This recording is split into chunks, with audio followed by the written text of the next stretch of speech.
Just baby, I'ma need me some more. Can't get enough.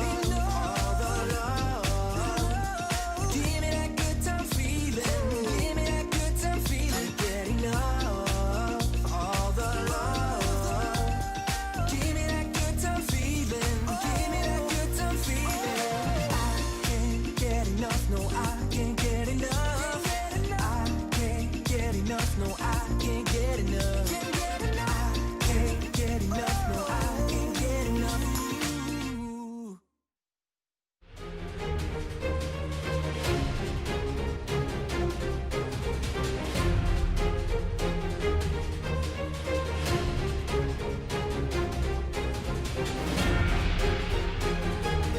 Welcome back, everybody, to another day of the LCK Summer 2020. It is me, Valdez, with, again, LS. He is back from yesterday. He made it through the day. He's back again, even though it was a rough day of drafts yesterday. Hopefully the drafts are better today and the play as well, as we are going to jump into our first matchup, T1 versus Sole1 Prince, to start us off. How are you feeling today, LS? I'm feeling really good because we might get Nunu. Really? Nunu could get picked for T1. Faker's been spamming him a lot. I've been a pretty big fan of him since the patch ended up coming out. I thought, wow, okay, these AP ratios are not fair on his heal because he just wins the war of attrition, and Faker's been spamming him a lot. Maybe it'll actually just draw a ban, which would be, honestly, Sole1 Prince. Sad. Yeah, no one's going to see this ban after that. Yeah. Very sad. But Yeah. we'll see if they can overcome it. But T1's draft's always the big question. Yes. What side of the coin are we ending up on tonight is always a question when you are looking at T1's drafts. Their players are great. The drafts do need some work based on what we have seen, but we'll have to see how they do today up against Sole1 Prince. Definitely everybody coming into this matchup saying, yes, they are heavily favored, T1 over SP. But again, we do have to see how the games go, because even yesterday we saw DRX up against KT. Everybody was saying, easy win, 2-0, no problem. This is the team that's undefeated, but that's not the way it did go, as KT were able to take them down. So very curious to see how T1 is going to do tonight. Well, points of the match. This is the final phase of round 1. T1 in pursuit of first place, and they need some other things to happen in order for them to do that, but they will need to win here against Sole1 Prince, who are really having a very rough time. Obviously, this is not going to be a very easy match for them by any means, and it should be one that T1's heavily slated to win. The clash of the two veteran mid laners, Faker in his 8th year versus Mickey in his 7th. Obviously, Mickey has been around a while in his last couple of years, venturing off to even different regions, as well as Challengers Korea. Hottest headline in recent solo rank, Faker's mid Nunu and Willump will be able to witness the piles of snow in midst of LCK's blazing summer. Honestly, they should have just asked me for the points on that. We don't freeze here. There's actually no snowballs, no ice, nothing like that. No snow days. And Triggered Me has started for SP versus DRX. Will be SP's starting lineup to take down a formidable opponent, T1. Also, another question that we have yet to find out here. And yeah, SP tried to go in there and really mix it up against a super difficult opponent in DRX. I would assume they have something crazy prepared for today. It honestly looked like it was working in the beginning against DRX, at least with the Heimerdinger, but eventually DRX were just too good for Sole1 Prince, as we're going to take a look at some of the stats here. Yeah, and we do see what is going on, as KDA, T1 is 2nd in that department. Sole1 Prince is 10th. They have a lot of deaths. They almost actually die more than they kill or assist, which is a truly impressive feat. Yeah, it's a little bit of a problem. Kill count per minute, T1 is lowest in the league. And honestly, I mean, if you've watched some of their games that have unfolded, it's very, very worrying, but they end up stealing it away in the end. Yeah, and to support that, you see the team deaths per game is that 4th stat. They are also 10th, so they rarely die, even though they do rarely kill. Their games don't have a lot of kills, guys, so That's the champion T1 way. for the LCK. What do you what do you want? Literally can't kill. Yeah. So, no surprises here on the lineup. Cuz is going to be the starting jungler here today. Yeah. That's just the way it's going for them. No LM to start. And here's where we might have some mix-ups, as it will be Ixu, Flawless, Mickey, and then Hybrid is back here down in the bottom lane alongside Secret. So they are going back with the starting duo lane into the bottom lane to try to, you know, mix it up here once again. Definitely, I feel like Hybrid is the more mechanically skilled of the 280 carries. We'll see if it works out for them. Well, key player matchup here, Mickey versus Faker, and Mickey does not really have any good stats going for him. Goal difference of 15, he's 7th at negative or minus 8.3. Goal difference of 15 for Faker is plus 290. Stop laughing. That's really No, it's just because you're smiling the whole time. Come on. What do you mean I'm smiling? You know, you're just having a good time as Oh. you're reading off the stats. Yeah, Mickey, he has not been the carry for this team. That's one way to put it straight. And he's on a team that has been struggling a lot. So we see that oftentimes from players that are on teams that are struggling. They don't have great stats individually at the same time. As Faker, he is known for being able to play pretty much anything, including Nunu in recent times, as we did discuss. Will he pull it out here up against Mickey, try to flex a little bit? Because solo queue, of course, is very different from the professional stage, where, of course, Faker can bring in Nunu a bunch of times to try it out up against some players in solo queue, whereas it might not work here up against Mickey. Well, we'll see what kind of picks they have. Now, given that they are starting on the red side, maybe they can use counter pick. And the thing is that Nunu in mid lane, while he is very oppressive, there are some champions that are particularly good against him in mid. One, interestingly enough, is one of the lesser common champions, which is Nocturne, because you can spell shield his snowball and then do the invert of what he's trying to do to you. Yeah. But the problem with dealing with Nunu is that he has an identical playstyle and theme to Kiana, which has not really been very prevalent in the meta the last couple of months, but he's a tank. And he sustains through it. So imagine if Ornn could somehow run around like Hecarim. That would Well, be pretty much what you're going up against. So let's see if Sully1 ends up banning it. Volibear in set. Bite the dust first. yeah, that they will. Volibear has increased a lot in priority in the LCK. Lots of early picks on this one. You've been calling for that, and finally they have been listening. Set and Karma, no strangers to the ban list. And Faker now having the Twisted Fate banned away. Seems like he is deep in thought with whatever he maybe wants to consider as the final ban. This is 10-13, so we have had some changes to champions. Aphilio's still going to bite the dust. And Ezreal's probably the best in the meta, most likely, on this patch. So we'll see if Sully1 Prince allows that to exist. They might ban away something like Wukong or maybe just Nunu. Yeah, it'll be interesting. Kallista's also a thought here. Teddy is 5-1 on Kalista, 0-3 on Ezreal, which is just strange to me when I look at those stats. Of course, they don't tell the whole story, but it's definitely very interesting to take a look, as Ezreal will be snap-picked here. No surprise. And Ezreal's a very good B1. You know what? I completely blanked. I said that Ezreal's probably the best ADC in the meta. I'm sorry, I forgot about Varus, because normally he's banned every single time. But Ezreal is the other really good champion in the marksman department, and it's actually going to be an Ashe hover for Hybrid, which surprises me. And I don't know why this is. Yeah. Okay. Graves now being hovered, so Ash Graves is the R1, R2.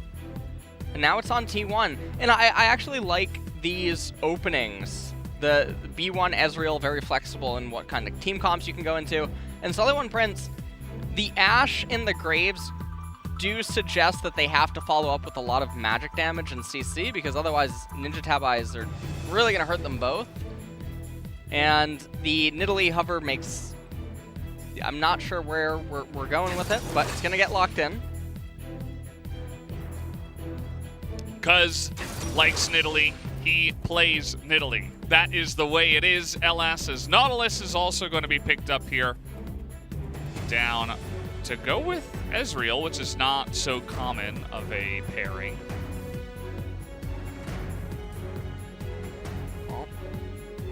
We'll see. Now Sully One Prince can actually respond to that. I mean, even in this spot, a Morgana isn't even really that bad. It looks like they want to just get Alawi before it gets banned away, and now they'll take away some of the champions that are good against her. So we'll probably just see Kennen and Lucian banned away, but honestly, there's so many more that are there. But maybe they just don't give Kana any credit to play such champions. Yeah, the Lucian also hasn't been too successful as of recent times. Kana's most played are Kennen, Ornn, Camille, and Jace. So certainly a lot of things you could consider there. Braum also going to be taken off the board here. They don't want to go up against Braum with their composition.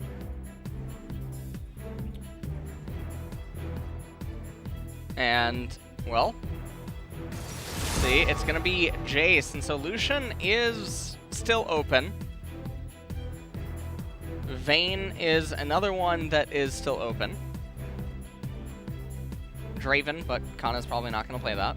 Kalista has already been banned away. You're already giving him too much credit with the Vayne suggestion. No need to waste your breath in some circumstances, but we're going to see double support bans here for T1. Oh! Did SP just get a new fan here on the desk? Maybe. Oh, Ash Zyra. Well, honestly, I wasn't expecting it to, come out like this, but that is a lot of magic damage. She deals so much as a support. And the really sad thing in my mind here, okay? So the reason I'm not getting super excited is that they're going up against T1 and Zyra's going to lose. Yeah. And then the confirmation bias. See, we knew Zyra was bad. Yeah, exactly. It lost in that game against one of the best teams in the world. Oh, man. Oh, jeez. Must be the champion. It looks like Nunu is not going to get picked up. It's going to be the Azir for Faker, but everything on Sully One Prince is denying Shurima shuffles, but then also they're all long range, so these are things that Azir doesn't fare as good against, and he's also going into a counter matchup.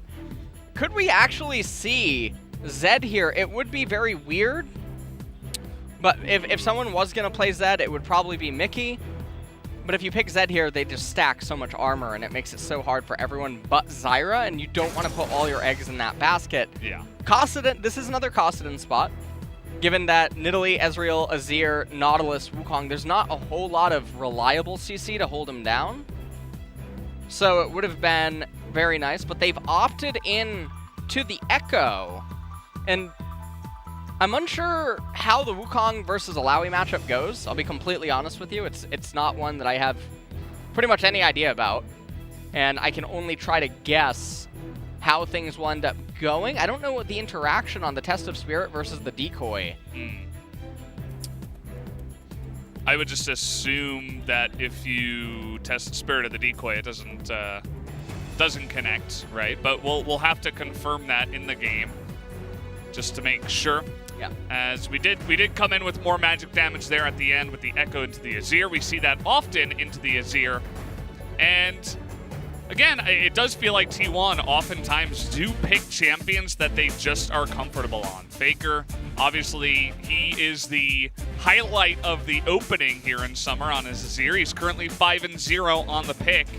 And so he picks that one up, Teddy, for the Ezreal as well, Cuz for Nidalee, etc., etc. But we'll see if they can just bully their way ahead of SP with this kind of draft. And, well, Alawi, Graves, Echo, Ashe, and Zyra, I really do like the draft. It's just so unfortunate that they're going up against T1. And so the gap between the teams might not mean that it matters, but if there's going to be a draft that they would have a chance at taking down T1, it would be this one. Well, that's exciting to hear. I mean, we saw it yesterday with KTE having some pretty nice drafts and DRX drafting straight into them and then playing straight into them. But we'll have to see if T1 can have a better start here as the junglers are going to spot each other in the river. Just spanning out here, no invading nonsense. We saw a lot in week 1 where everybody was invading, but that's kind of calmed down since. Well, seems like everyone is just going to play it really safe. No one's even going to attempt to really advance forward. Is that Prestige Zyra that I see? Yeah. You're going to want to make sure to get that for yourselves in the shop if you're a Zyra player as well. That way that win or lose, the opponents are, they know, they understand. That, they're not as cool as you. Yeah, exactly. Yeah, they lose in one way, even if they win the game. Honestly, I mean, take the advice from Brendan Bronze 5 Valdez here. Yes. He uses that tactic.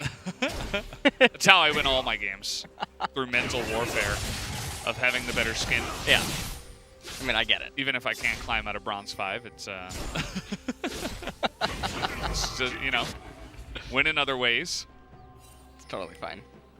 And there's a lot of interesting stuff here. I mean, a lot of people want to watch Faker in the mid lane. I think the jungle matchup is going to be pretty interesting to see if Cuz can get some effective early ganks off up against this Graves that should be mostly farming. Down in the bottom, we have Zyra, which we haven't seen in a long time. And then, of course, we were curious about the top lane and this matchup, which we do not see very often. Hopefully, more people will pick up Alawi. Yep. In, soon. We can hope, but a lot of things do seem to move like molasses uphill in January here in the LCK. As Cuz is going to get spotted out by the Hawk Shot by Hybrid. And honestly, he has such a peculiar Nidalee path that he's going for. I truly don't understand it. And okay, it has been a very long time. Poor JJ was the last person to lose with it versus Longju Gorilla. 1,068 days ago. LCK combo, though, 71.1% win rate.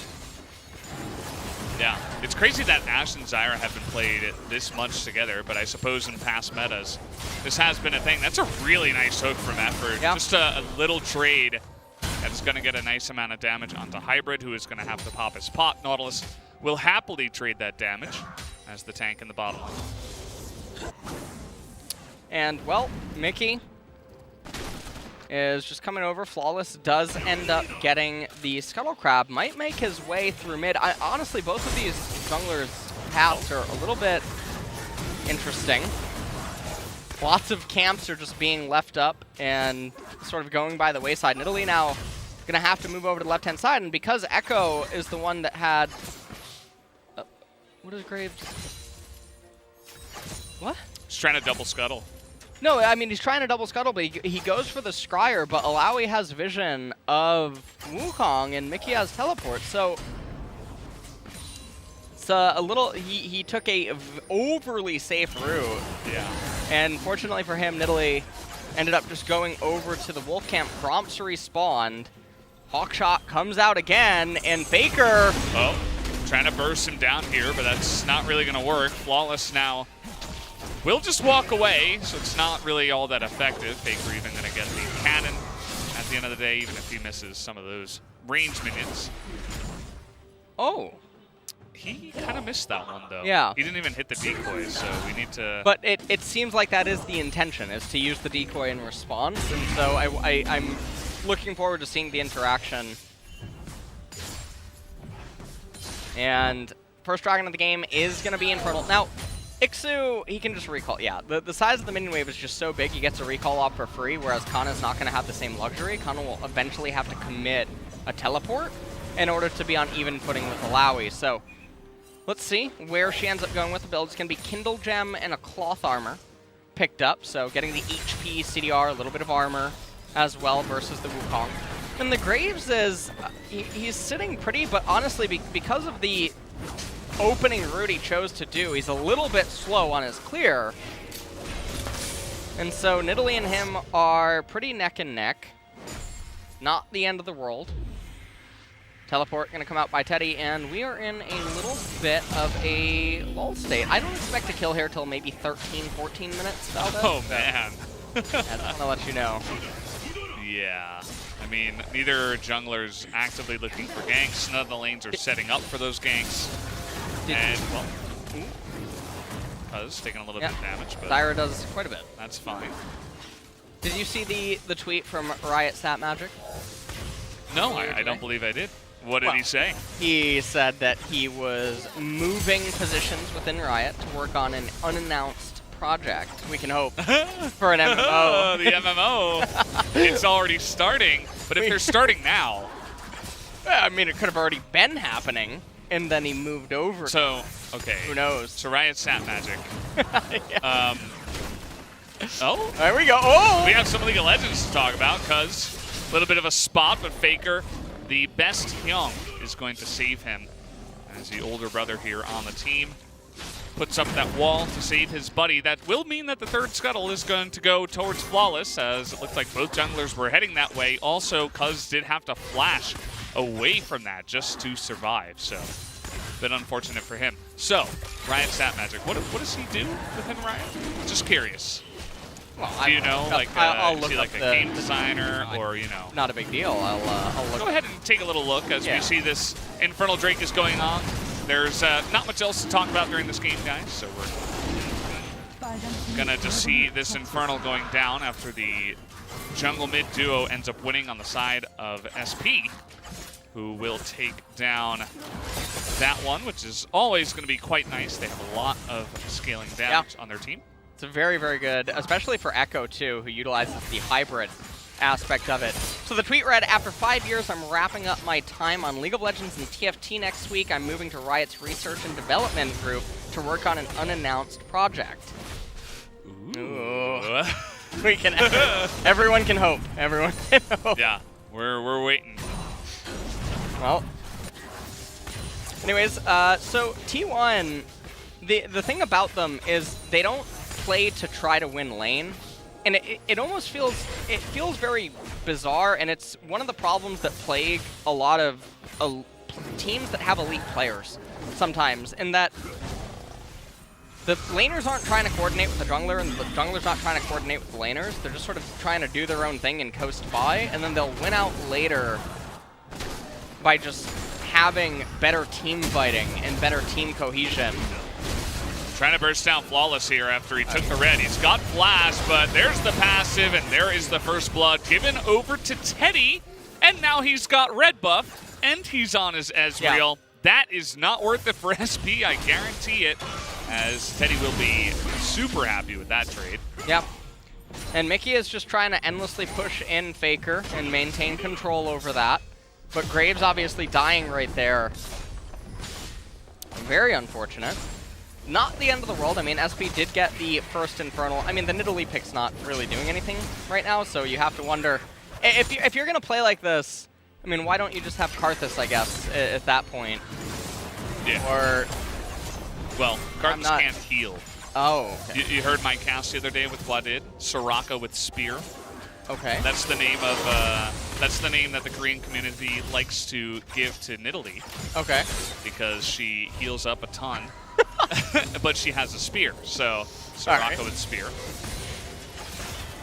Interesting concept.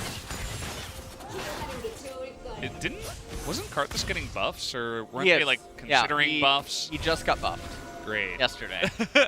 Yesterday. Yes. I'm gonna check out or Blitz GG and see you're up at like Grandmaster after 2 days. Well, I haven't played in over a month. Yeah, but now that Karthus got buffed, I mean. Too much going on. Too much going on. True.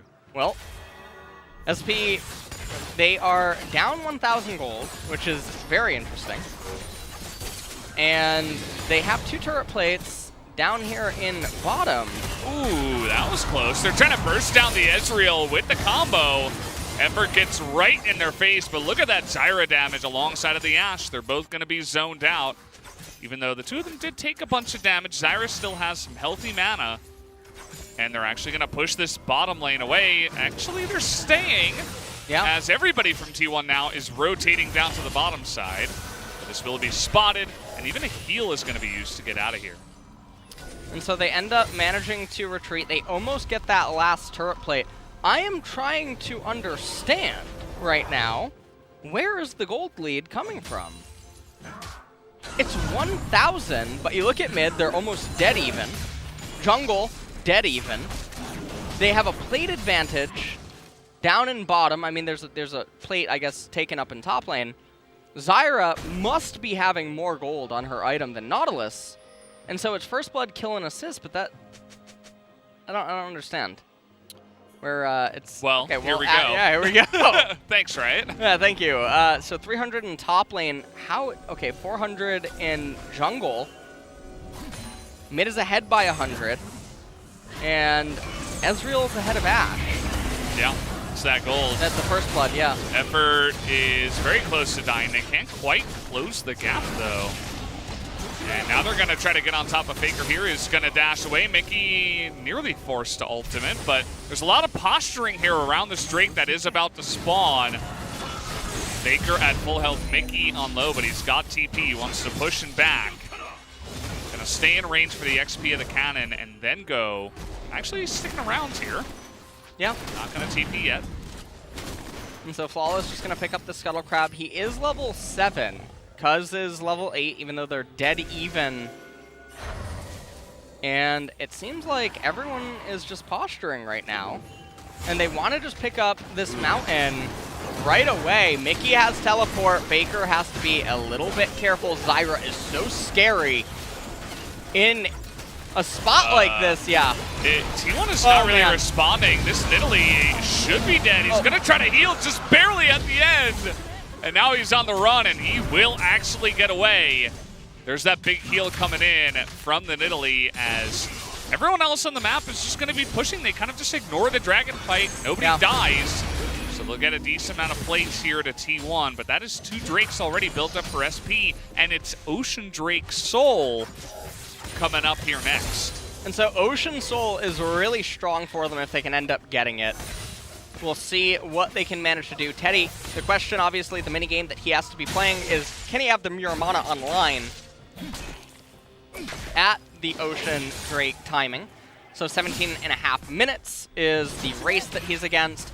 Mickey's going to pick up another turret plate here, as Cuz is just currently doing the Gromp. And you can really see the power of Zyra regardless of what's happening. Her terrain control, the damage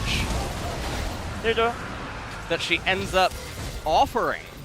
Now, Solo and Friends, they do troll here a little bit because that teleport's unnecessary. They already had it. You have to wait for the opponents to commit to it. And so Ixu, with a little bit of a questionable usage of that summoner spell. Gives up a lot up in the top side. Faker is going to block Mickey in a really awkward spot. With Graves nearby at the same time, there will not be a response to this push in the top side. That will be plates and first blood turret going to the Wukong and the Nidalee. Oh, this is a bit awkward. They're going to find Flawless here in the jungle once again. He is super low. That Q was so close, but he will not burn down. Well, they really... No, they're not going to actually end up getting it. And Zyra just scouting some things out. That's another cool, underappreciated part of her plants, is the vision aspect. And I'm really glad. So, remember the arguments that used to be presented about why you couldn't pick Zyra into Nautilus was because he could just grab her and then he'd be dead. Yeah. Yeah. Grabbing a whole lot here as he hugs the turret. Yeah, it doesn't make any sense, actually, if that was a real argument. Setting up the soldiers here is Faker, and Italy, with that extra attack speed, just going to get in there and chop it down. Well, T1 is just casually at a 2,500 gold lead. Oh no, almost 3,000. Math is gonna be the gold advantage. And I mean, it's kind of insane where nothing is really happening, but the laners are all just, for the most part, really winning almost on their own accord. Obviously, the Rift Herald is picked up. Kana has been doing a phenomenal job in that lane, but again, well, actually, I guess I can't really comment on if it's a phenomenal job because I don't know how the matchup is supposed to go. Maybe Wukong decimates Alawi, and in which case, Ixu's actually doing good. Yeah. But I don't know, you know? It's one of those things. Caster, by the way. Yeah, one of those things. I mean, there's so many different matchups. It's impossible to know them all. Effort is a little bit awkward. He's fine. Just chilling. He's not down on the bottom side. They're actually going to ult Mickey here. I'm not sure why. They just really desperately needed to kill that control ward. Oh? Now Mickey's getting on top of Faker. There's going to be the ultimate coming out. And speaking of which, it's going to be slapped down here in the top lane as Kana picks up what looks like an easy solo kill onto Ixu. It would appear as though Wukong is favored. Yes. That's what it's looking like. I'm not totally sure. Alawi had Black Cleaver, so I don't know how that happened. I'm excited to see the replay, but Ixu's just been getting decimated pretty much on his own accord now at this point. Oh, that's a good arrow. He is dead meat. Shot in the face by Graves. And Teddy very low on mana, and it seems like Teddy might have failed the minigame. We'll see, though, if he can actually get the Mirror Mana online. I don't think he's going to be able to. I think he ate a honey fruit in order to get all of that mana back. 20 seconds. Can he do it? Yes or no? Valdez? No. No? I don't think so. I'm going to say yes. Okay. I'm going to do it. Faker nearly dies to Shirley. Come on, Teddy. Press your abilities. He's not spamming He is nearly enough. Oh. Oh. Oh. Suspense. Until next time. Until All right, so he goes for a Test of Spirit for no reason, because even if you land that, you're just chunking out Kana. And look at the proximity of the next incoming minion waves. What is he staying for anyway? He's not staying around. It's one of those trades where it just doesn't really make a whole lot of sense when you layer it out and look 45 seconds into the future. So if you're allowing, you're like, okay, if I hit this and I chunk him 50% of his HP, what do I really accomplish? And then you play out that sequence and nothing ends up being the answer. We see that the Alawi is struggling a bit up against some of these longer range, the spears and the soldiers that are chunking Ixu down. He's not going to be at full health for this fight. T1 really just going straight down the middle here. Ixu is going to get a little bit of poke damage, but that dragon should be T1's. It doesn't really look like SP are getting in there just yet. Finally, they're going to make some moves. And okay, they're slowly trying to advance. And this is one of the things that Alawi can actually do, despite being a melee champion, is she can sort of siege by throwing out the Test of Spirits endlessly. T1 with the Nidalee and the Ezreal do have that poke. Okay, a lot of tentacles are going to be spawned here. Mickey, oh, he's been spotted. He is spotted. He's going to try to come in here for the flank. You can see that spear is going to sail entirely wide. It's going to be up to Cuz to get the steal. No, it's Ezreal. Teddy getting in there, and that is a massive knockup from Kana. Do they have the follow-up damage? Yes, they do. It's Faker sweeping him into the garbage bin, as now Mickey is the only one alive who is going to get out of there. But T1, they take pretty much everything. Extra lives and the dragon on top of it. And that's probably going to be all that she wrote, as weird as that sounds, because it bought T1 so much time inside of this game for the Ezreal and the Azir. The Wukong is already so big. And you can see the Alawi ultimate comes out. It does enormous amounts of damage, but Kana uses Ixu as a leaping pad to get into the back line.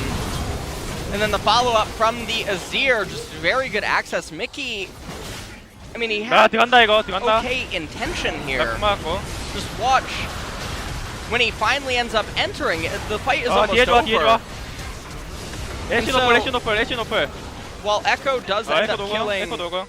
Nidalee, it doesn't do anything. So the teamwork and team fighting by Sully1 Prince just not on the same level as T1 in that team fight.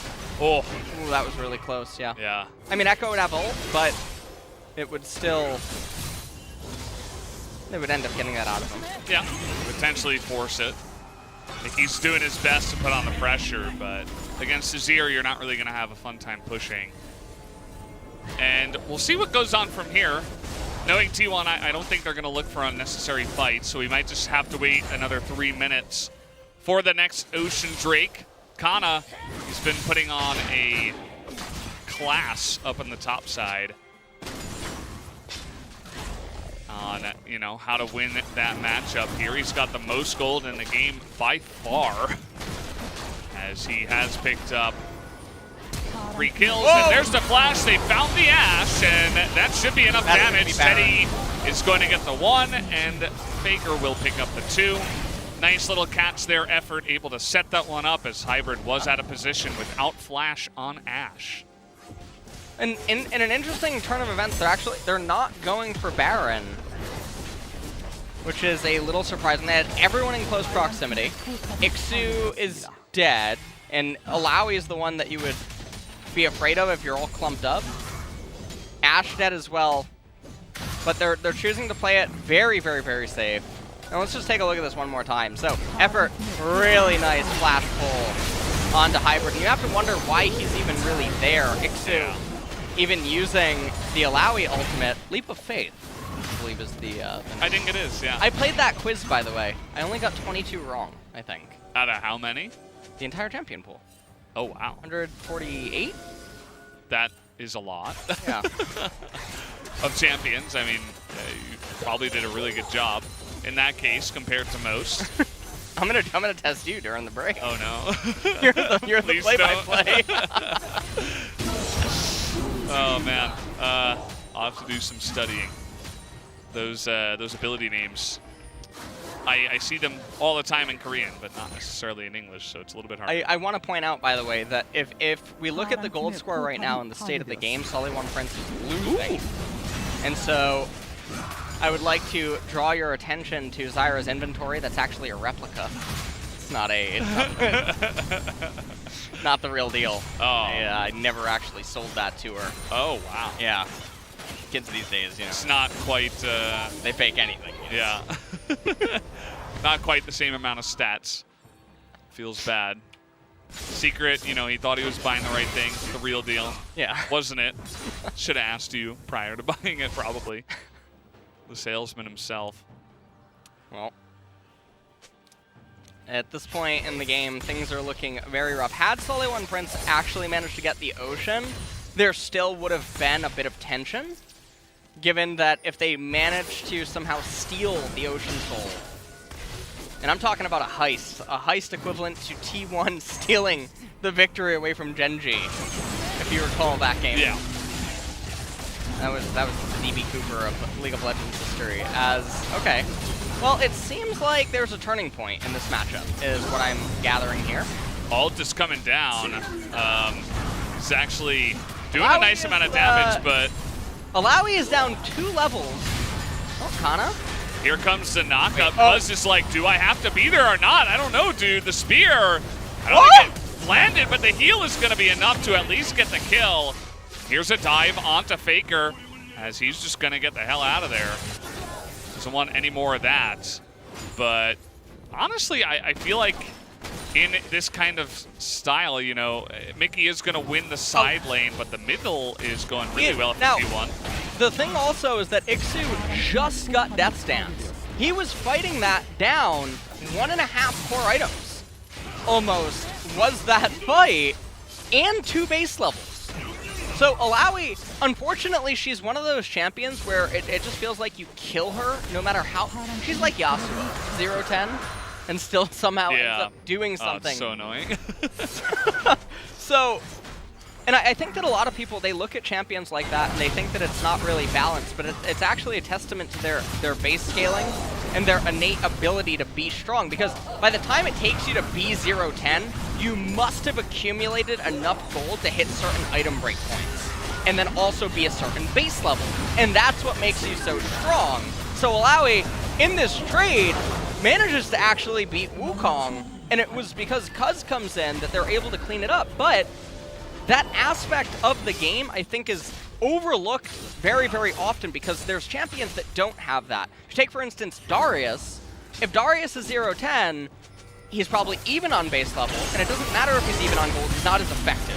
There's certain champions... Oh, they're going to get the stun here on a Cuz. He is going to live! Soraka with Spear strikes again. How many times has he lived just barely on that last bit of HP? As Ixu, not sure about that, buddy. He's going to have to flash away. And he was all alone in there, by the way. There was nobody really to help him, with Mickey not around. Well, 5,000 gold advantage right now for T1. Double Ocean Drake as well. Fabled Book has been picked up. And in it is Solid One Sprint's last rites. Yeah. I believe, as Watch well as effort. Oh, the flash was really nice, but Whoa! It's not going to feel very nice when you get smacked down by the rest of the team. They're going to keep the Baron somewhat leashed. Gained about, 3,000 health, but it doesn't really matter as they pick up 2 more kills. And T1, they are sailing onto a victory from here. Nearly 8,000 gold ahead. All their carries are fed. And they're going to put this one to bed. Yeah. I think this game is just waiting for one final push. Could just end it. So the Ash Hour comes out. It ends up hitting the Cougar. And there is the Shurima Shuffle. Mickey was still in the air. He can't activate the Echo ultimate. Ixu comes in here, just not really getting the value on his ult that he would really hope for. Still does obscene amounts of damage. 나 넘어간다 이거. I'm going 온다 in. 이거. 나왔어. Got him. And things are looking very good. Kana is going to take away the Gromp right there. Now we'll see how Wukong manages to do against Echo here in the side lane. Well, he's doing pretty well in the 1v1. That is Kana, but once the 2 of them come in, that's going to make it much harder. But here is Cuz, and not quite going to get that heal off, but at least Wukong will get the 1 kill. Mickey with no ultimate is just going to be sniped down, and now they get that lockdown onto the Graves. There you go, double kill. Going to be handed over to the side of Teddy. And this fight is actually pretty even. Faker's going to lose that one, even with that little bit of health. Water beats ground. Yeah, we saw it there. Yeah. Death stance. Flowey comes from the depths, and Yeah, last I checked, zero sand. So. yeah. There you go. Faker probably should have played Pokemon. He didn't get his resistances right this time around, so maybe he'll do a little bit of more studying. As that time effort tried to get the flash engage again, but that does mean, after it ends, that they are not going to be able to push this turret just yet. The game has not officially ended in any capacity just yet. It's a nice amount of damage, though. And it looks like they're just going to back off. They only ended up getting 1 inhibitor. Now, if Faker killed Alawi, they would have raised the top tier 2 as well. They have almost a 10,000 gold lead, so not the end of the world. Let's take a look at the Monkey King here do his thing as Mickey trying to 1v1, gets a little bit of help from Zyra. They both end up getting knocked up. Flawless trying to do everything that he can too, commits his ult point blank range and ends up being a 1-for-1, but then Teddy landing that Mystic shot. Really good hook by effort And yeah, let's take a look at this. So Ixu lands the Test of Spirit onto Faker, manages to hit everything, activates the Corrupting Potion a little bit late, casts the ult, and another Test of Spirit lands, and he just gets it. No reaction. I think that he's defeated mentally. Yeah. You know, I mean, we've all seen the commercials where Ixu is screaming.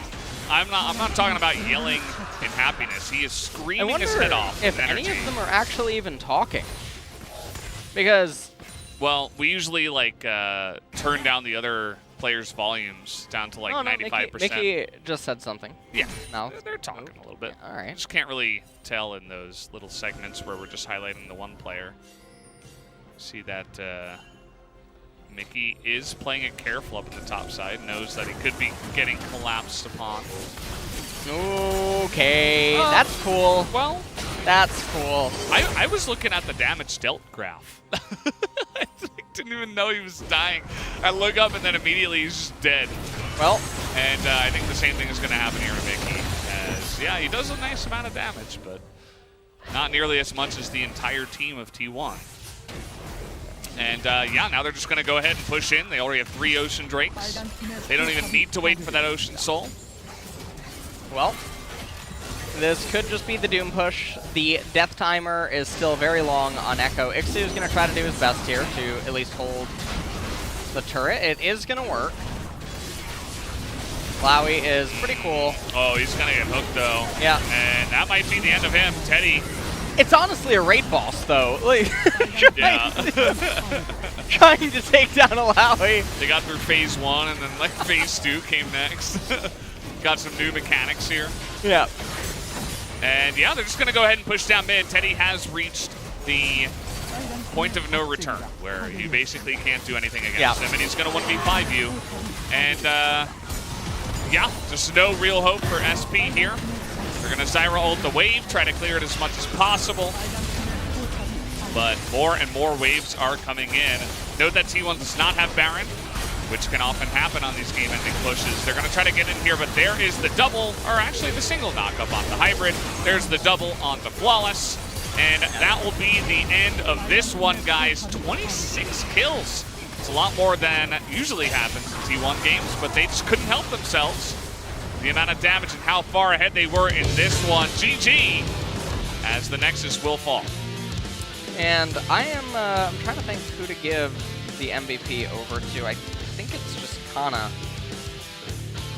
Well, we see that the cameraman voted for Kana. Okay. So you got, you know, you got one person that does agree with you. Okay. And yeah, I'd have to agree with you as well. I think that Kana did the most in that game, especially the fight around the Ocean Drake where he got the multiple double knockup with his Wukong, which is pretty insane. And yeah, pretty interesting draft from SP. Although They it had didn't quite work. Yeah, they had a very interesting draft. We saw Ashe Zyra do Ashe Zyra things. We saw the damage. Top lane ended up just getting 5-plated.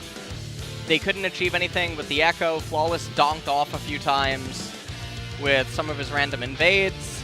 They ended up getting the first 2 dragons. Ixu committed a very interesting Bermuda Triangle teleport down to bottom, and that obviously set him even further behind up in top lane, and they could never really stabilize. And obviously that Ocean Dragon fight, Mickey, not really on the same page with this team. Zyra, I mean, it makes me very sad because people will look at the game without context and just be like, oh, she lost. Zyra lost the game. In fact, her stats now are 0-1, which is a 0% win rate. True. LCK Can't argue with Summer. facts. So I would not recommend you pick her. Yeah. She sucks. Meanwhile, Ashe did less damage than the entire team. Almost less than Nautilus. He almost did less than Nautilus. 600 damage is the difference. Honestly, I don't even know how that's possible. But unfortunately, Hybrid on the Ashe did not look nearly as effective as on other picks. So Yeah. they went for the lane dominance. I suppose it worked. Yeah. They got a lot of plates and they got ahead away in the lane, but that was about it. That was really about it. And so we'll see what's going to happen because now they're moving over to blue side. And I can't imagine they're gonna get that many edges. Yeah, I mean, we'll have to wait and see, guys. We're going to go to the break. When we come back, game number 2.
에코 이번에 들어올 듯. 웨이브 지역. 에코 도이. 야 웨이브 먼저 한 빼고 웨이브 먼저. 지금 애쉬 녹음. 애쉬 녹음. 힐 줬어. 타이거. 아래 좋아. 힐 잡았어. 맞다. 야 이거 넘길게 봐봐. 아 넘겨줘. 나 03초.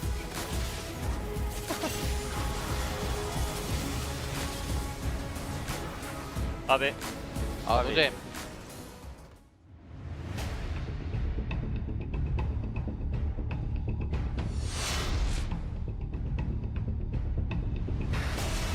뛰어난 활약 보여주고 있죠. 이거 어떻게 지금 이거 저항이 가능하겠습니까? 아니 이게 그것도 아니고.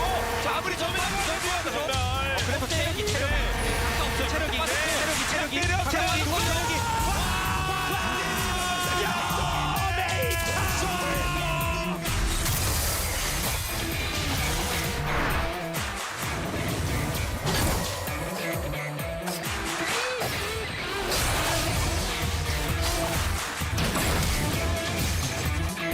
엔nem도 상태가 안 좋았었기 때문에 강타를 미리 썼었고 여기서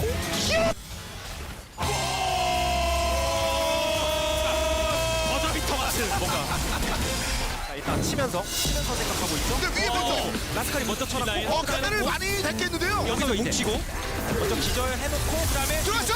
근데 이게 캐리 먹겠어요. 세팅 쪽 이게 타이밍이 하나가 뒤지고 하나가 대박으로 하나 치면서 대박. 들어가고 안으로 들어가고 시가 아니 이게 여기서 가제가 밀고 들어가 아니 앞에 밀고 들어가면 비기니까 이게 뒤쪽 탈출 못 아니 했고요. 지원이 아한 방에 뒤원. 아니 이거 끝나나요 이거?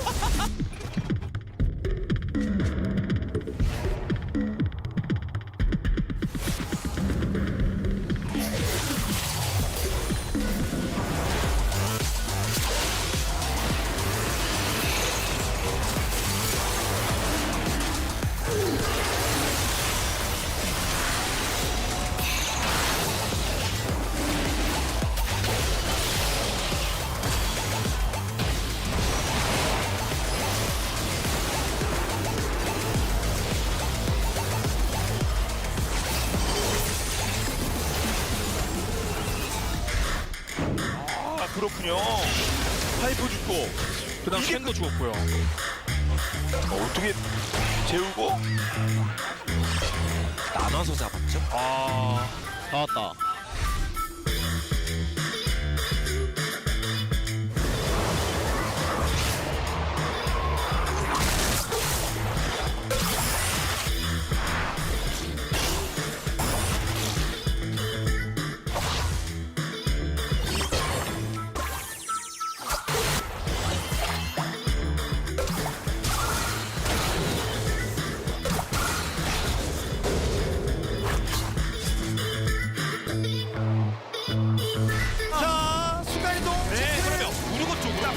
쪽으로. 우르고 쪽으로. 우르고 바빠요. 우르고 바빠요. 빠졌어요. 적당해. 그러나 안쪽으로 밀고 들어가면서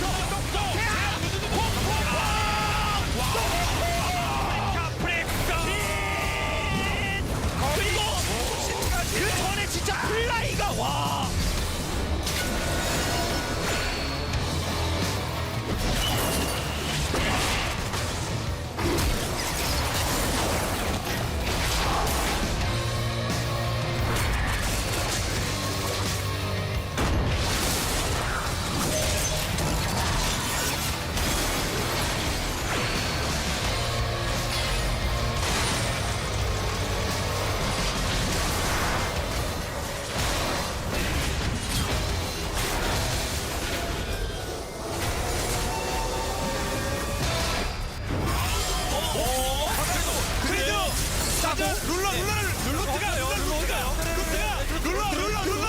룰러 잡아주세요. 룰러가 체력이 안 달아요.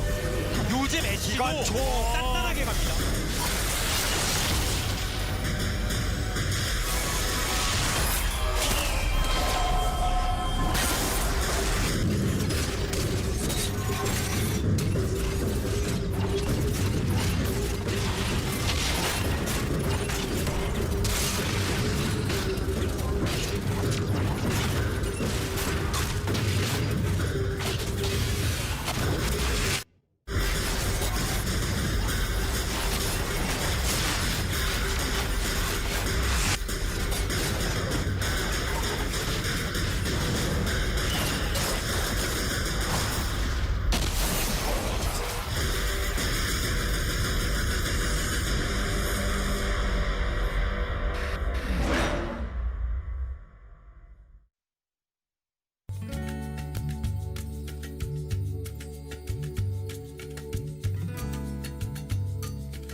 DRX versus Damwon is happening next week. Who wins?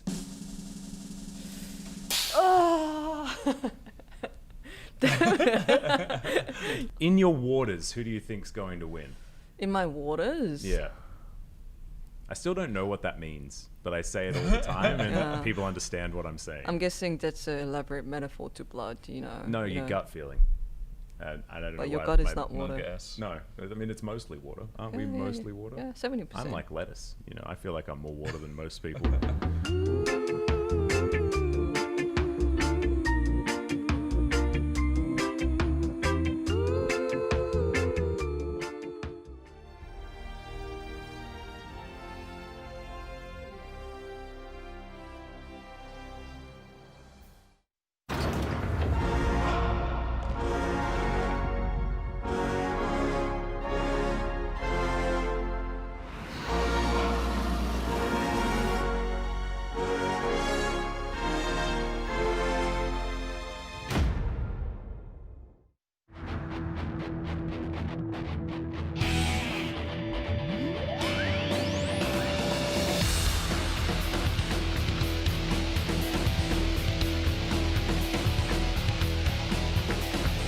Welcome to the post-game analysis of Game 1 between T1 and Seoreum Prince. We're joined by Chunghyun Lee, as well as Pawn and Lyra. Welcome everyone. 안녕하세요. 폴로입니다. 텐션을 키워보고자 했습니다. 네. Alright, that was an attempt to increase the tension of the show. Alright, let's recap the draft. T1 was able to grab a strong composition throughout the entirety of all lanes. And SP came up with the Ashe Zara. What are your thoughts on the Ashe Zara combo? They're very strong in the laning phase, and they try to overcome the Ezreal Nautilus because Ezreal is relatively weak in the laning phase. However, they weren't able to do so. So SP banned Kalista, and kind of everything insinuated that T1 would take Ezreal. So that was SP's intention.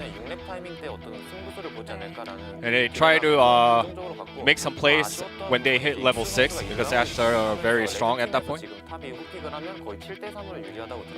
And in the red side, it's almost 7-3 if the red side counterpicks the top champion. However, Ixu went for Ilaoi at the earlier phase of the draft. So that kind of negated SP's potential as well. 처음에 이제 모든 And 라인을 Ash Zara once again weren't able to do much. And here, Ash Zara was able to spot the Nidalee and applied heavy pressure in the lane and tagged along with Graves for a counter jungle in the opposition's red buff. Right now it's about the 8-minute mark and the Herald is available right now. So SP with control over mid and bot lanes went for a counter jungling at the red buff of T1. However, they ended up losing the Graves instead. As soon as Flawless took the red buff, because all the other champions of SP disengaged, and Graves was left alone for dead. I think that personally, Echo should have been in vicinity of Graves as a security blanket for Graves' safety. However, Echo abandoned Graves as well, so that was that. And that was the point where the early snowball that compiled from the bot and mid lanes completely got halted for SP's case. And the strengths of Ashe Zyra combo was completely negated from that point. And in the other hand, Wukong's superior teamfight potential was exhibited by Kana in front of the Dragon Pit. And here, everything was perfectly set up for Wukong to make the play of the game.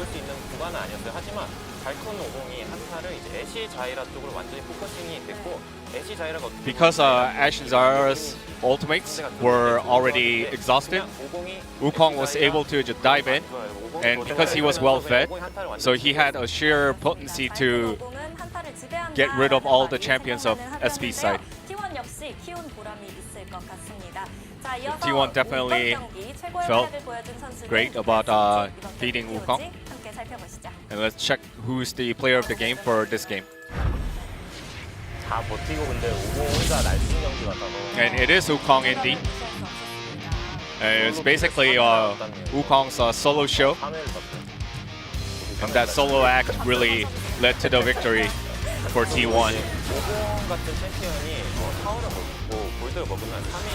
So once champions like Wukong acquire an ample amount of gold due to the tower plates and also the first tower advantage, then Wukong can really shine and get all the limelight in these kind of teamfight situations. And Kana didn't disappoint at all and exhibited the full potential that Wukong possesses once he's well fed.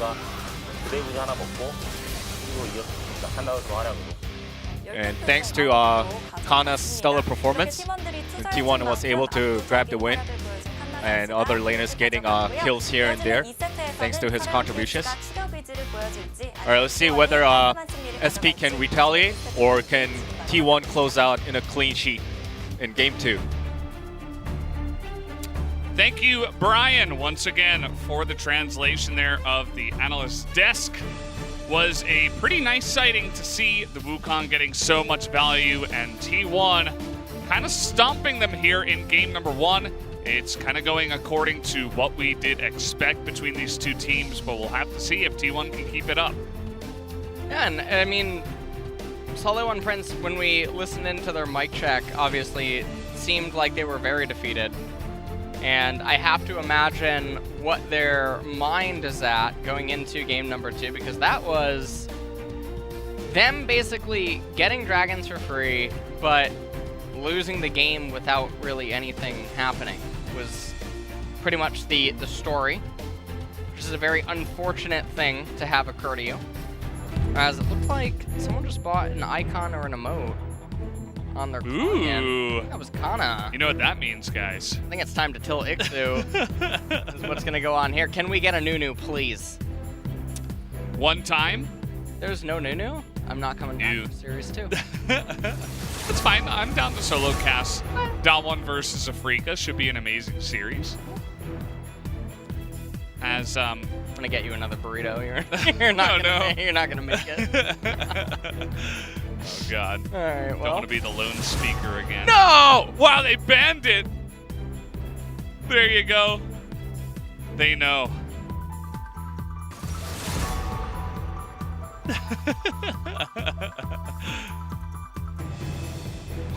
LS just got denied so hard. Why would they do that? Who knew? They could have just played Nocturne mid. Oh. Well, I mean, it's not meant to be this series. I don't even know what to say anymore. Like, Ezreal, oh, I'm a little speechless. I'm sorry. yeah, lost speech. Well, okay. Nunu did get banned. Nunu, I guess they're thinking that T1, if T1 would get to pick and choose when they would want to use it, Yeah. given that they are on red side now, so it does get removed. And I wonder if that means that they acknowledge that if T1 blinded it, there's counterpicks that exist. So now that they're on blue side and they don't have that luxury, they have elected to ban it away. Trundle B1. Yeah. Kallista's available, and that's a pretty scary pick for Teddy. You take away his Ezreal. I don't think he's gonna. Varus is available too, as Yeah. is Aphelios. Lots of availability in the AD carry Yeah. role. Don't see that every day. And Well, Yumi was hit very hard. Okay, Callista is now just going to be picked up for Teddy. yeah, he's loving the Callista, and Cuz is loving the Nidalee, especially into the Trundle. But Jungle Orianna PogChamp. Yeah, Orianna is definitely a PogChamp. This, I'm not sure about this one, though. So it's a self counter pick inside of the jungle, but if they just play for pure lane kingdoms and going for Dragon Soul, I guess that could be their thought process here. But obviously now T1 are two short range champions, reliance on hard engage, reliance on you know. I feel like you've said this before at some point, LS. Now, Aphelios is super effective, actually a double multiplier here, okay? This is like electricity versus water flying right now is what's happening. This is quite a nice spot for an Aphelios. And LeBlanc coming in for Mickey, that could mean Kassadin actually getting picked up. That would be very fine, all things considered. Could even have Morgana actually come in here, and that would be another fine pick against the Trundle as well. Yeah. Faker can play anything. Will they just pick up a support here? It is going to be Nautilus to go alongside the Callista. They want one of the best combos down there. Yeah, one of the interesting options, if they had locked in an R3 Morgana, is that they retain the ability to flex it into the support role, even though that's not a very common pairing with the Callista. It's still something that could have maybe happened. But we'll see what they elect to ban away now here. They might just try to work on supports, but honestly, there's so many supports that are just wide open that it's very difficult to do so. Enchanters should actually be these supports that T1 should be worried about, as Fresh Ban strikes me as very bizarre. Cannon now being taken away. They, the melee support picks into the Callista Nautilus generally don't do very well, but I don't really get it here. Maybe it's a secret ban? No, he's played mostly Lulu Yumi alongside a couple of games of Thresh, but Jace also going to be taken away. Same second round bans against Kana as last game. Kiana is being hovered right now. It's in the same department as Kassadin in the Korean alphabet. And no, it's actually just going to be the Lissandra. So one of the traditional counters to LeBlanc.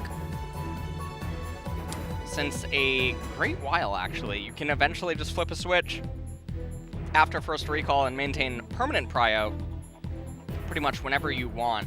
LeBlanc's the one that then has to struggle, and the onus is on her to try to make things happen, but it's just so hard to do so against Lissandra. And now, with Lissandra and Nautilus, the single target lockdown is so scary. By T1, Alawi being blinded again. And so this is just Ixu basically saying, like, I don't really feel like I can probably win on normal footing. And so I'm just going to pick the champion that I'm best at. And even if I go 0-6, I guess I can just land an ability. And maybe that'll be fine. Okay, well, I mean, everything on T1 is very short range, very susceptible to getting poked. And so it's a little surprising. They picked the Tom, though, because it has value against Nautilus and Lissandra, rather than just trying to outright win against T1. Gangplank would be very surprising. I'm going to have a lot of words to say if he locks it in. And no, we're just going to actually get the Wukong. Yeah. We don't mix things up very often here. It worked in game 1. He seemed very comfortable on the matchup, but that does mean we will also get denied a Gangplank, which is also a rare sighting here. And yeah, the Tom Kench pick was definitely interesting. I think the Zyra would have been pretty good, but yeah, I don't know. Maybe he saw game number 1. He's like, Zyra maybe not so good, and we're gonna shelve that one. But that would have been also an interesting decision, as Faker can play pretty much anything he wants. He decides to go for a safer kind of counter pick here into the matchup up against LeBlanc. Yeah, and we'll see what ends up happening. Sully and Prince, I think, are in a much more difficult position here in Game 2 than they were in Game number 1. Mickey is now going to be on the back foot inside of the matchup. We'll see what Hybrid and Secret can do. And the bottom side, Aphelios is very good. Yeah, I heard that too. I think I just heard Volibear behind us. He didn't get picked, but he might be here in the studio. That sounded like someone dry heaving after getting murdered in a horror movie or something. Wow. That was, or like they were very descriptive. Yeah. Yeah. It's your job, I guess. Yeah. To describe things. Very in-your-face comp here from T1. Let's see if it does work out as we're going to hop on to game number 2. See if it goes any differently. There was a surprising amount of action, actually, after the beginning of the game. That was relatively slow in game number 1.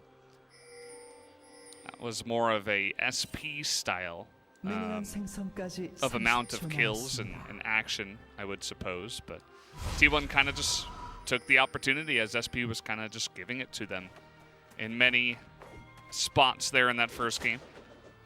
Well, starting things off, it seems like we have the Demon Hunter Olaf skin. Demon Hunter Olaf? Yeah. He's got the green... He doesn't use a bow.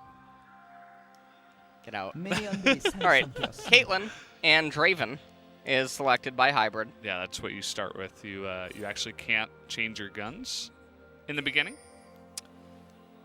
And they're going to go for a late invade, although it is spotted. And they're going to do it anyway. They have Olaf, so they kind of can just dictate whatever they want to have happen here in the beginning. Yeah. And they're even going to take the Raptors, too. I'm actually curious why everyone that plays the skins with a green chroma elects to use the green chroma. I genuinely am... You can't see them in the bush. Well, that's why I pick Malphite, the Shamrock Malphite. Yeah. That's what you do, for sure. Hide on bush. You try to play against the opponent's sight, you know? Yeah. And if you're a lost sight like me, it can be super effective. Do you ever lose track of your champion when you're playing Shamrock Malphite? No. Okay, that's good.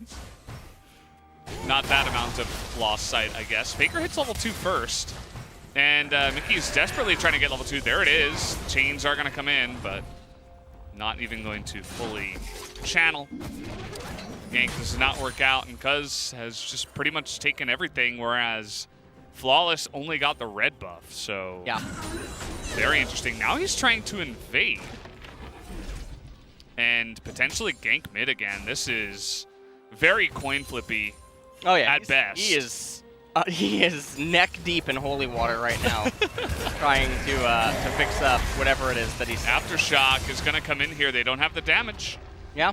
Flawless has 5 CS. The thing about this is that even though to some people this might be like, wow, they got Faker's flash, they forced him off of a wave, the RNG on the minions, but also just the minions in general, it's in favor of Faker. So he's just going to be able to teleport right back into the lane, full HP, full mana, and meanwhile Trundle is just getting completely torn apart by Olaf, who is just happily clearing away his jungle.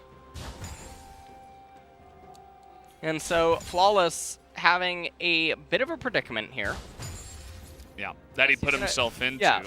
I wonder what the comms were like. Was it Mickey calling for it and saying, hey, we can set this up, or was Flawless really trying to push the issue? We'll have to see what they managed to get out of it. Faker was only able to get a Fairy Charm on the recall, along with the Control Ward. Flawless finally does get the Gromp. And not a whole lot of action is probably going to unfold again, given that it is T1.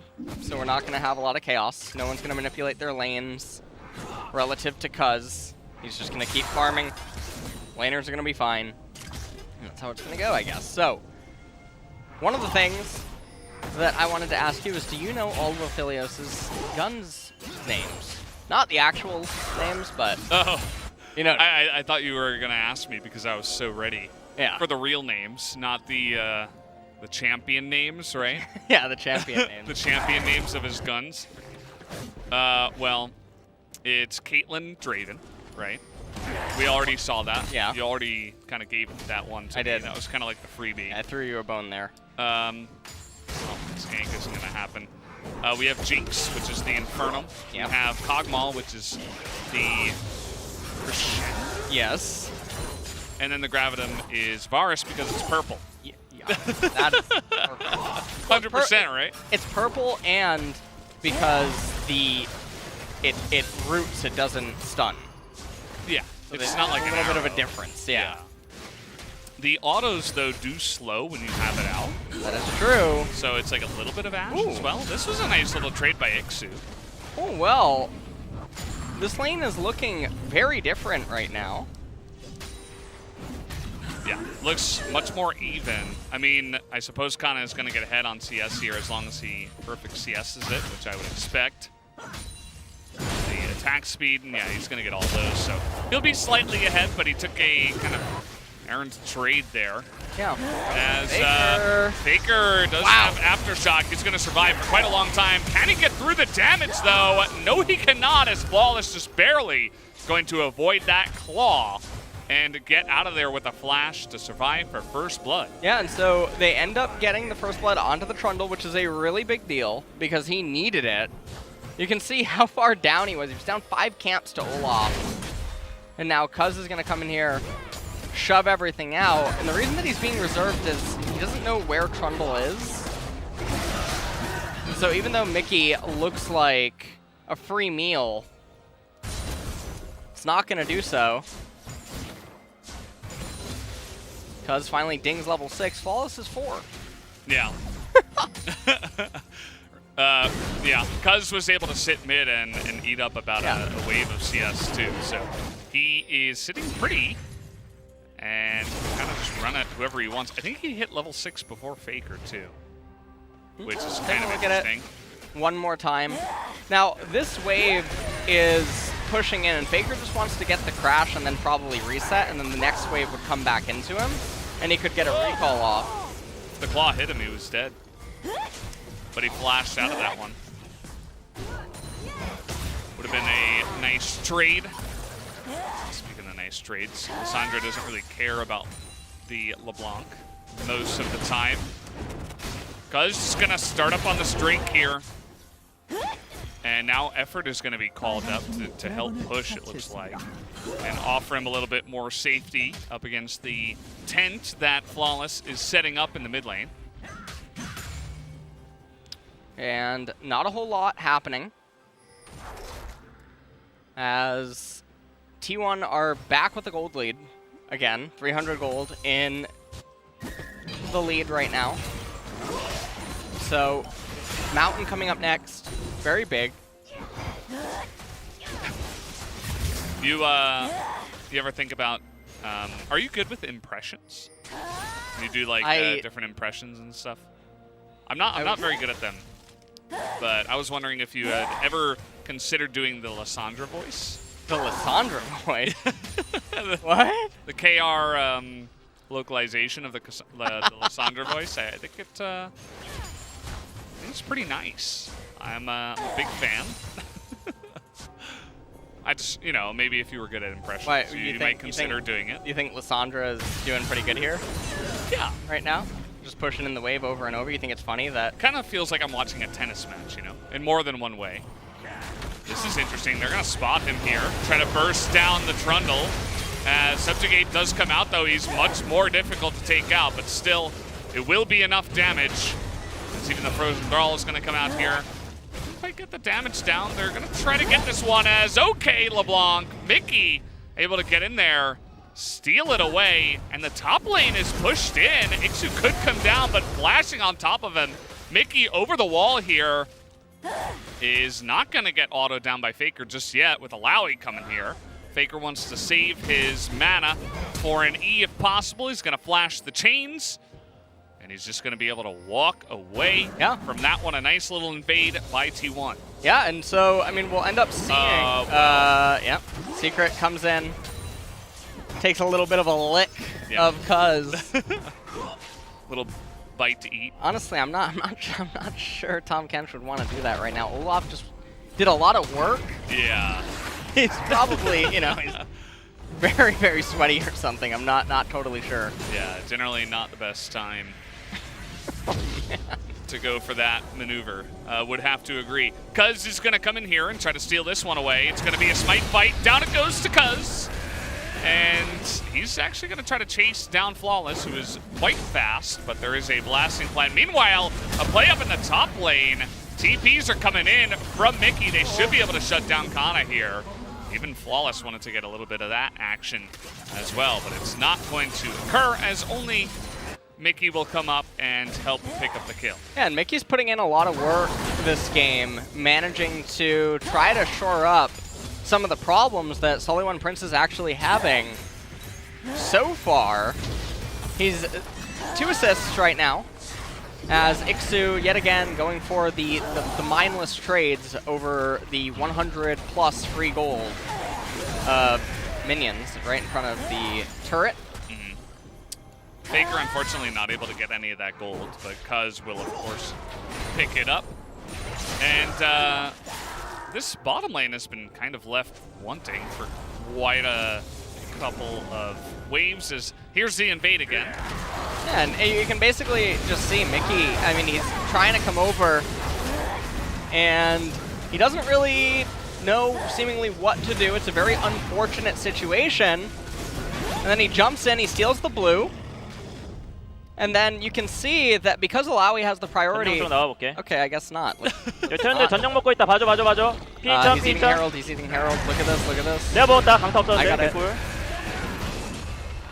Yeah, super honey. Super honey. Super honey. Well, actually, the translation is not for broadcast, but... Yeah. And you can see what Kana was trying to do here. Yeah. He was trying to really cover for the play that was happening on the jungler's side, but he gets TP'd on and collapsed on with some more Super Honey up in the top lane. As this has been going much better for Ixu, although he does miss that one. Yeah. And we got 20 seconds until the mountain, but it looks like Mickey and friends are making their way up to top lane. Perhaps wanting to put Wukong in Disneyland, not totally sure. He's going to get ulted here as Test Spirit goes in. Mickey gets knocked up, and he's going to get killed under the turret. That was, I think, a misplay by Mickey to get that close to the Wukong, who didn't even have flash, and gives his life on the 3 versus 1 dive. And so this is a very big win for T1 all around because Solly1 Prince, they commit 3 members to top lane to get the kill onto the Wukong, and then they're going to get the turret plates, they're going to get the Alawi ahead, but they're going to give up the mid-last turret plate, First Blood turret gold over to Faker, and they're going to give up the Mountain Dragon. So at the end of the day, it's just not that worthwhile of a trade. And unfortunately, Mickey dying is also quite disastrous for them. They're still only down 500 gold. Yeah. Take a look at this replay. Yeah. And Ixu comes in, drops turret aggro. He had one more turret shot that he could have taken, for sure. And Mickey ends up getting hit here. So let's take a look at this by Kana. So right here, Ixu, he can tank one more turret shot, and it would have been very big. But Kana tried his best, ended up getting the 1-for-1 at the very end. Yeah. It was multiple things. Ixu could have tanked for longer. We could have seen LeBlanc trying to stay a little bit at range, but also it was a good play by Kana to time his second knockup specifically for when Mickey was getting in there. Mickey, of course, couldn't see him as he was in the decoy state. He was trying to get that AoE damage as well. I think Mickey might be dead meat here. The Proto Belt comes in, and there's that last auto. Change in direction. Like it's a homing missile. And that is going to be another kill onto Mickey. Yeah, and it's very hard for him to really play at this point in the game. The early game's been so accelerated, and LeBlanc is not going to really function under these circumstances super well. And so T1, they've managed to make everything quite okay as it stands. Down to the bottom side of the map, I mean, it's just been going blow for blow inside of laning phase, as Teddy does have a small advantage right now, but all they have to really do is just wait for the Ocean Drake to come up, and then they'll threaten Soul Point, and that can be the end of the game. Everett's going to flash away. He's still going here. Yeah, Varus ultimate. Grabbing him pretty good. Ooh. That is going to be another dredge line onto the wall. And it turns out Nautilus is also pretty good. Top lane no longer a cakewalk for the Monkey King that Kana is playing. He's down a bunch of CS, and we got a big zoom out now. Flawless moving down here to the bottom side. We don't have any teleports right now, but they're coming up pretty soon. And we'll see what T1 is looking to do here. Cuz is in the brush, yeah, Cuz is in the brush. This is just a spectator thingy-majiggy. That's one way to say it. We're running down Flawless, and Mickey decides, I'm going to get in there. And I don't know if they can burst him down, actually. No. You can see Effort is going to run away. There should be Distortion up again. So Mickey was just trying to distract them. It looks like. Kind of worked. Well, Teddy just shoving in bot wave yet again. Meanwhile, up in top lane, Kana is still just sitting there. Definitely not as strong as he was in game number 1. And so it really looks like this is just a different tune of the game for this particular matchup. And that means that Alawi is going to have a lot more potency, but that Wukong isn't going to be as oppressive in the team fights. And so we'll see what Ixu can manage to do with that, because this team is really going to need him to deal lots of damage and play a very big part, because Alawi is really the key piece along with the Philios. It's very hard for T1 to just hard engage into both of those champions. They'll end up getting melted. And so we'll see how they manage to take the team fights. The dual lockdown with the Lissandra and the Nautilus is very good. Ooh. Yeah, that chain doing a quick 180. And a better trade by Mickey that time around. Ocean Drake just 2 away for T1 that are ahead in the game. They are not going to let this one go without a fight. I'm curious to see if Ixu can come in with a great TP and make a big difference in this one. But we might not even have a normal fight here, as Secret nearly going to get picked off. As there comes Kana. He's going to get in the back line. They finally take away that Tom Kench. now Kana's in a really awkward spot. He's going to go for the second knock up here. And he's staying alive for quite a long time. There's the heal. He comes in, and Kana's not going to die. And you can see Hybrid, he just can't even get into the fight. Yeah. Oh, man. Doing a good job of not hard engaging. Yeah. It's only Kana that went through. Oh, switches over to Kog'Maw, back to Draven. And we'll see what he ends up doing here. TP. Yeah. He has Draven selected. I think T1 might need to let this one go. With Mickey TPing in, he's going to try to get in there and really try to force the issue. Ragnarok is used, and that will be the Ocean Drake going the way of SP. So they'll be able to pick up a dragon of their own. And so right now T1 did just stunt themselves a little bit with this unfortunate series of events. And so we'll see what ends up happening at the next dragon fight. Olaf does have Warmogs. He does not yet have the passive enabled.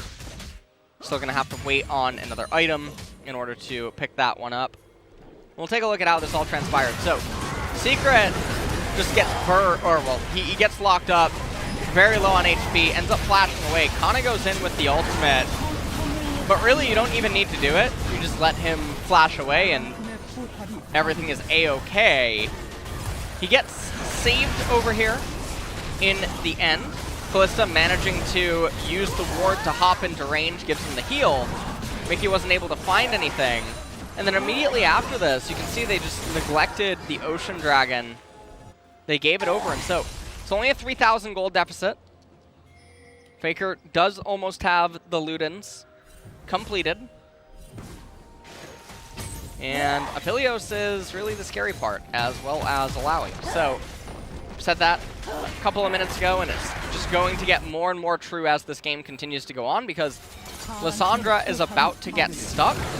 And this is a thing that happens to mages in the mid-game when they have to itemize these like utility items, where it doesn't convert as well into the mid to late transition as some other itemization paths. Yeah, because they only offer utility. They don't offer certain percentages or scaling, or just flat AP might be better in some circumstances in the later game. T1 is just trying to push whatever advantage they have, but they're going to quickly back away. It's one thing you'll generally notice from T1 is their macro is pretty clean. And Ixu's remaining a problem. We don't really see Kana, getting in his face, having fun. He's getting tested on his spirit. Kana just has to kind of, sulk behind the turret for most of this. So there is that winning lane this time around for SP. And 2.5 minutes until the Ocean comes up. Hybrid. Just clearing out more and more minion waves. Stone Plate completed on Tom Kench. Faker is going to be able to get that one. That's the real mission. Yeah. Faker's definitely one of those players that loves to min-max little things like that. I remember I was watching him play Veigar on stream, and he would just never auto, or I think it's his W is the thing you call from the sky, right? He would never use that on minions. He would always sit and wait to queue them so he can get the bonus. Yeah. Always about the little things. Sometimes you don't want to take those to two extremes, though. Yeah. The people that play Gnosis and they're like, I'm getting my stacks, and it's like, you're 780, like, what? Yeah. You want to join a fight? Like, maybe? Nasus, very good in the mid-game, a little bit less so in the late game when everybody gets really tanky and there's like a million different items. So, take that to heart, Nasus mains out there. And we're kind of just sitting on our hands here until we do have the Ocean Drake spawning. Nobody really wants to make a move. Ixu isn't really pushing the issue. He's not hard pushing the lane or anything like that. So I think we will just have to wait for the setup for this dragon here. T1 still in a good spot in terms of gold. But I think that, as you did mention, those two champions can be a real thorn in their side once it does get into these big team fights. Well, 40 seconds until the Ocean, and we'll see what ends up happening, because it looks like Alawi is just actually going to go straight into the Spirit Visage as the next item. And that's sort of bewildering to me in a way that Lissandra does not deal obscene amounts of damage, and there's not a whole... Olaf's dealing true damage, Wukong physical, Kalista physical. The Spirit Visage just seems out of place compared to Death's Dance. So, a little bit surprising. Trying to understand why this could be the itemization path, and I'm really struggling to. I guess as a counter to the Grievous Wounds, because you get the amplified healing, so it helps a little bit against the debuff. Yeah, I guess so, but it feels like you're kind of doubling down. As we're getting a bunch of sticks into that dragon. That's going to be a nice pillar. Slows up a lot of the Mickey, though, trying to get in there and immediately just gets burst down. Make that 5v4 now on the fight. Aphelios doing some crazy AoE damage, but they're going to get onto him in the back line. He's going to get gobbled up there, but then eventually goes down. As 4v2 is, of course, going to favor T1. And that forced engage from SP is not going to go too well. Yeah, I'm really unsure what is going on with some of their team fighting, but T1 just ends up walking away with that very easily. I mean, Faker ends up going down, but he has the teleport available if they would need it, which they're not going to.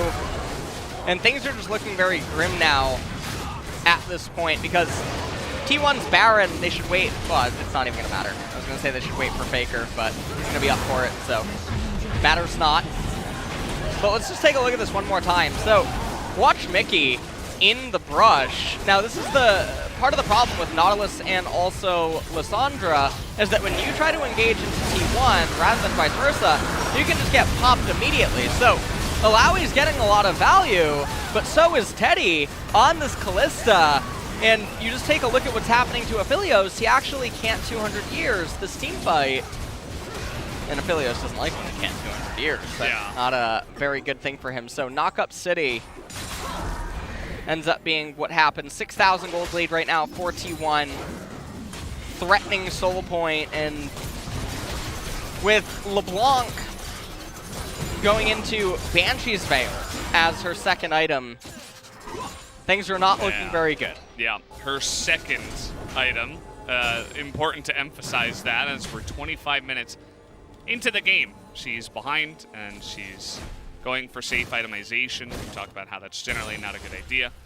But, yeah, I mean, it was a little bit of a lacking team fight there for sure from Mickey, not really able to get much done. The insane amount of damage that Alawi did, though, that is definitely something to talk about. We see the potential of this pick every time Mixu does play it, and we scratch our heads every time that nobody else plays it. So, yeah.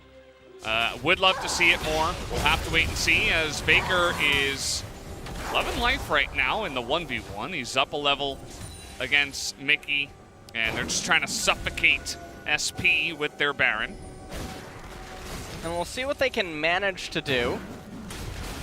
They're definitely going to raise the mid-tier 2, as they did just achieve. And with a minute remaining on the Baron buff, they're going to get 2 more wave crashes. Aphelios is obviously very good at wave clearing, but it looks like Teddy's going to make his way up to top lane and then try to escort that wave in. So they're playing it about as safe as possible. And we shall see what happens at the Soul fight, because it looks like the game is going to go to that point. Yeah.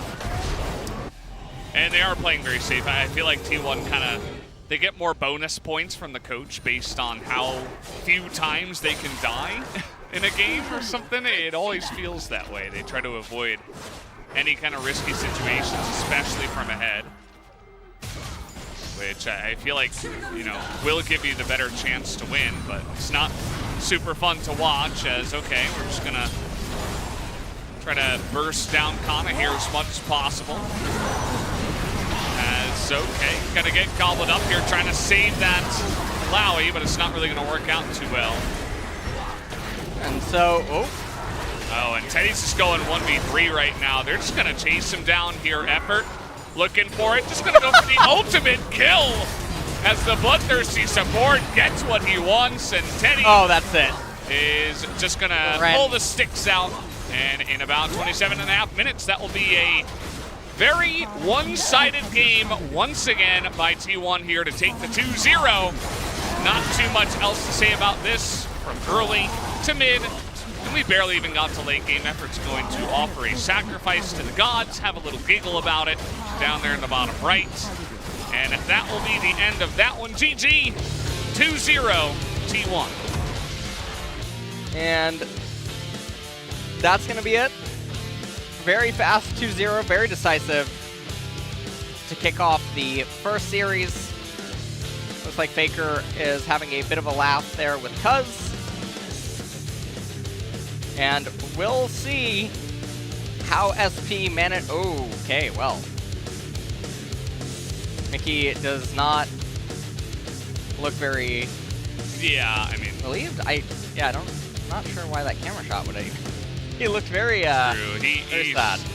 He's certainly affected by that one. I feel like if that's the way my game went in solo queue, I would feel bad, but imagine being on stage as a pro player, it's got to feel even worse. As SP not going to find too much more here in their loss against T1. That is their 4th 0-2 loss in a row, as they are slowly but surely heading down towards the bottom of the bracket. Cuz gonna show off his sponsored keyboard there, and gonna feel pretty happy about the way this one went. A pretty simple effort here from the side of T1. For sure.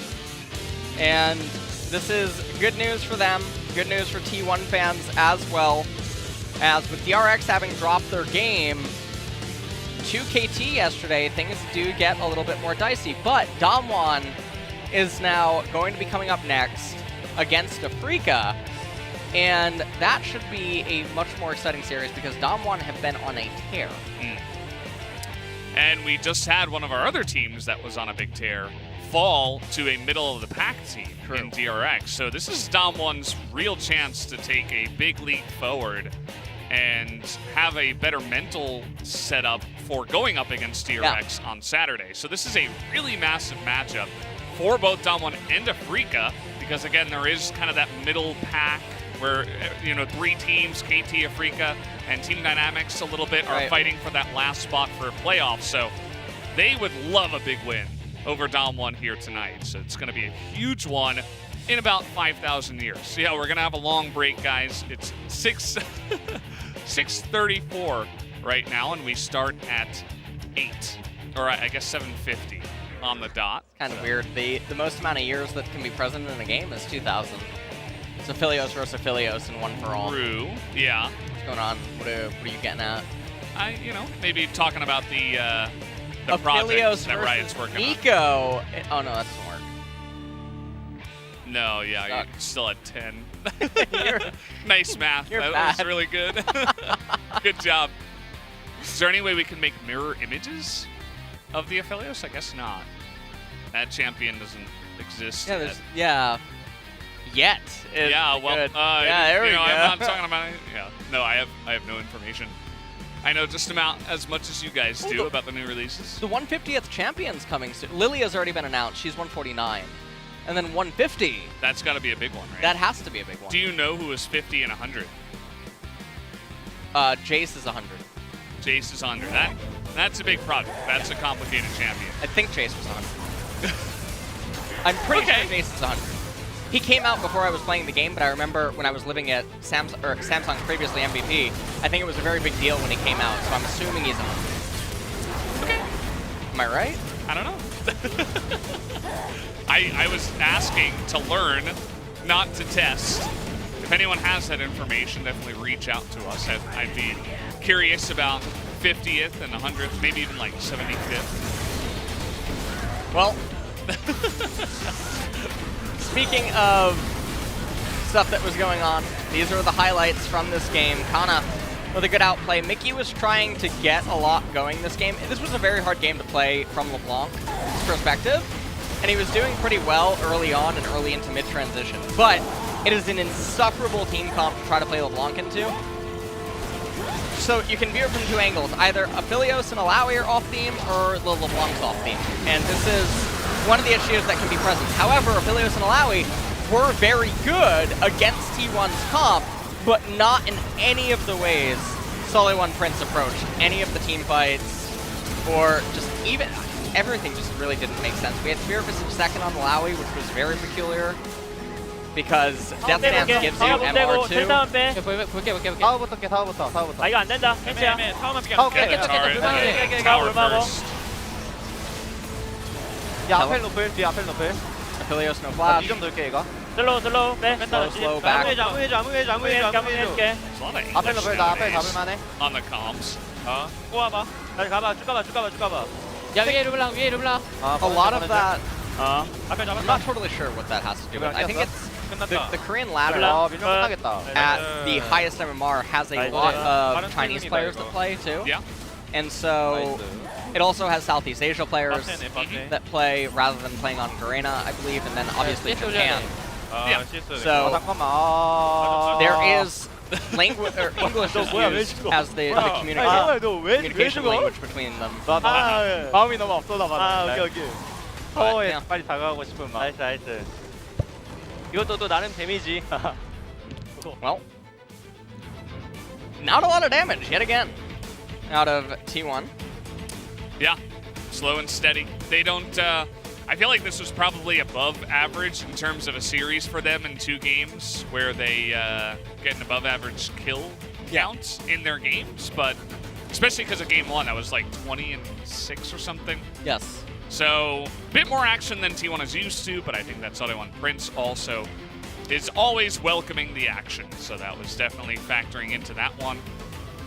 And we'll have to wait and see who else is going to pick up the player of the game alongside Kana, who is looking really good. I feel like his mechanics are slowly getting better and better. Cuz is going to pick up the player of the game on his Olaf. Well, 1-0 and 11. He did steal away the Rift Herald, and he was able to also make this happen, along with Faker. Yeah. As apparently there was 1 vote for top, 2 for mid, and 2 for bottom. I was one of the mid votes. Yeah. So, And it was 7 out of 12. yeah, 7 out of 12. Voting for Cuz here. After he got ahead, he played Olaf, where he ran at people. He did a nice job dodging that Alawi ultimate, Leap of Faith, and he eventually just got in there, he threw axes, and he flashed and ran at people. That's what Olaf does, so he did that very well. Olaf looking pretty good from ahead against certain comps, so. Cuz always bringing out the fun stuff. Yeah. Played some Nidalee, and it'll be interesting to hear from him, as we'll have to wait and see what they have to say in just a moment. Don't get to hear from Faker today, although LS was trying to vote him in. You know, I mean, I was trying to get, you know, maybe some talk about Nunu. Yeah. You know, because we can't get Nunu, so we need to talk about Nunu. Might be more interesting. But either way, guys, I'm going to hand it over to Brian, I believe, for the interview translation. How do you feel, Cuz? Alright. Let us know what you guys think about your series today. 일단 오늘 서래원이랑 경기했는데 2대0으로 이겨서 승점 관리 잘한 것 같아서 더 We feel that we secured good amount of points by winning against Sun Prince in 2-0 fashion. 안동의 유지, 모든 행사에 다 나오고 있는 그런 지금 칸다가 되고 있습니다. 벌써 Kana, you have been gaining a significant amount of popularity these days. How do you feel about your stellar performance? 좀 기분이 좋고요. I feel content by consistently getting the POG points, 빨리 집에 갈 수 있어요. as well as we're securing enough points for the standings. 빠른 퇴근을 So 좋아해요. I'm glad in regards to those factors. 저희는 말씀을 좀 아끼겠습니다. 그렇습니다. Everyone seems to want to go 그래서 home 칸나 ASAP. 선수가 50을 연달아 썼는데 이 선수의 1라오이가 일단 시그니처 픽이잖아요. 그럼에도 불구하고 Right, Iksu showed off his signature champ, Ilaoi, and you used Wukong into it. 50과 1라오이 You 구도에 were able 대해서 to 칸나 선수 생각은 어떤지 acquire 궁금합니다. solo kill as well. How do you feel about Wukong in general? No, I practiced a lot about Wukong. It was the first that I encountered Ilaoi in lane.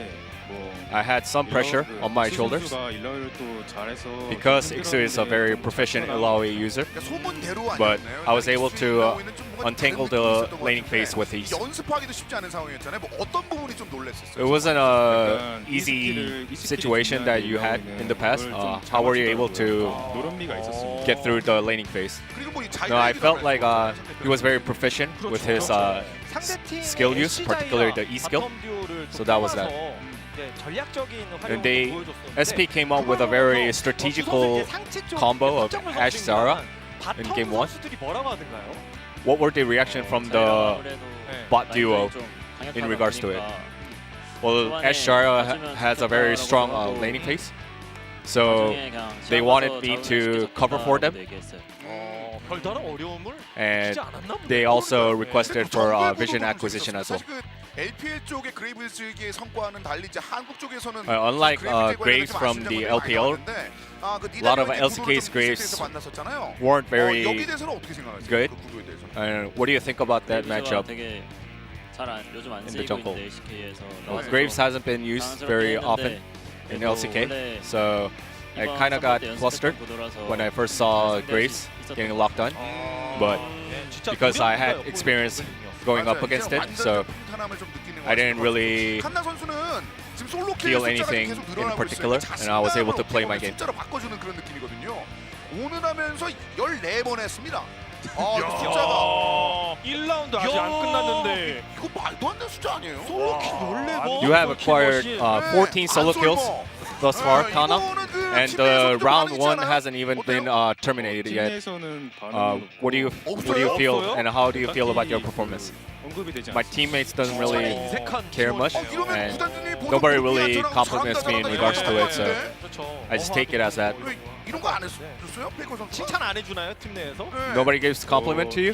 Not even Faker? 뭐 끝날 때 뭐 창동이 잘했다 정도는 들었습니다. Well, 그래요? some guys kind of say like, yeah, well done, 위기감을 느끼지 않을까요? not too bad, but that was about it. 그래도 그럼 팀 I think the team should give you much more credit than what you get right now. 글쎄요. 칭찬을 많이 못 들어본 So 것 who's the teammate that gives you the most compliment? 어떻게 된 거야 이렇게 칭찬 Not 안 sure. 해줘요? Nobody really gives me compliment as aforementioned. 계속 잘해주니까 똑같은 걸 또 잘한다 안 해줬네. Well, he's been doing so well consistently, so we didn't really feel the necessity to compliment him because doing so well. 잘 사려줘서 고마운 것 같아요. And I feel very grateful that he survives in the laning phase without giving up any solo kills. 탑솔러 단독 1위거든요. 그리고 POG 포인트 You're first in the POG 칸나 rankings, 선수도 이제 자신감이 좀 tied for 늘어나야 first, 될것 같아요. 사실 뭐 and 시기이기 also 때문에 first in the 말씀하시는 number of solo 부분도 kills. 알고 있는데 본인이 이제 사실은 뭐 이제 중위권 뭐 최하위 이런 느낌이라고 말하기는 사실 약간 거짓말의 느낌이 있어요. You feel like your previous statements that I'm just a middle of pack top laner and such are all balonies. So can you tell us how you actually really feel? Well, I'm still a rookie in the end, so I still have a lot to learn, especially from my teammates. So going to continue to grind up. 예쁘고 착한 동생인 것 같은데요. 목표가 원대하니까. A급 후임입니다. Well, it seems like you have some grand ultimate goal set for yourself. Well, there was a case here where Nunu was banned in game 2. What was the reaction amongst the teammates? Well, Faker and I have been practicing a lot of Nunu Willem, so I think that was the reason why they banned out Nunu. Did you utilize Nunu frequently in scrimmages? 뭐 솔랭이든 스크림이든 섞어서 누누 괜찮나요 요즘? So is Nunu actually viable and good, considering all your experiences both in scrimmages and solo rank? 그게 세가지고 그거에 좀 잘 당해주는 것 같아요. It's very potent pick, and a lot of people get susceptible to Nunu's strong plays. 상혁이 형이 누누 뵀네라고 아마 했던 것 같아요. And then we had our exchange of moments between Faker and me on Nunu being banned. 면에서는 뭐 서로 간에 좀 얘기는 없었어요. 사실 그 리산드라가 뭐 견뎌내는 장면이 있었습니다만 There were times where Lissandra was able to survive the opposition's ganks, but ended up dying. Did Faker say 되게 고생을 anything 많이 to you? 했더라고요. Well, in the 제가 early 이제 game, 봐주게 Trundle 되면 또 르블랑이 opted for a lot of 도망쳐가지고 ganks. 애매해질 수 있기 때문에 And 제가 if I were 성장해서 to 나중에 help Lysandra out at that point, then I would have been behind in terms of the number of camps that I clear. So I'll just try to help.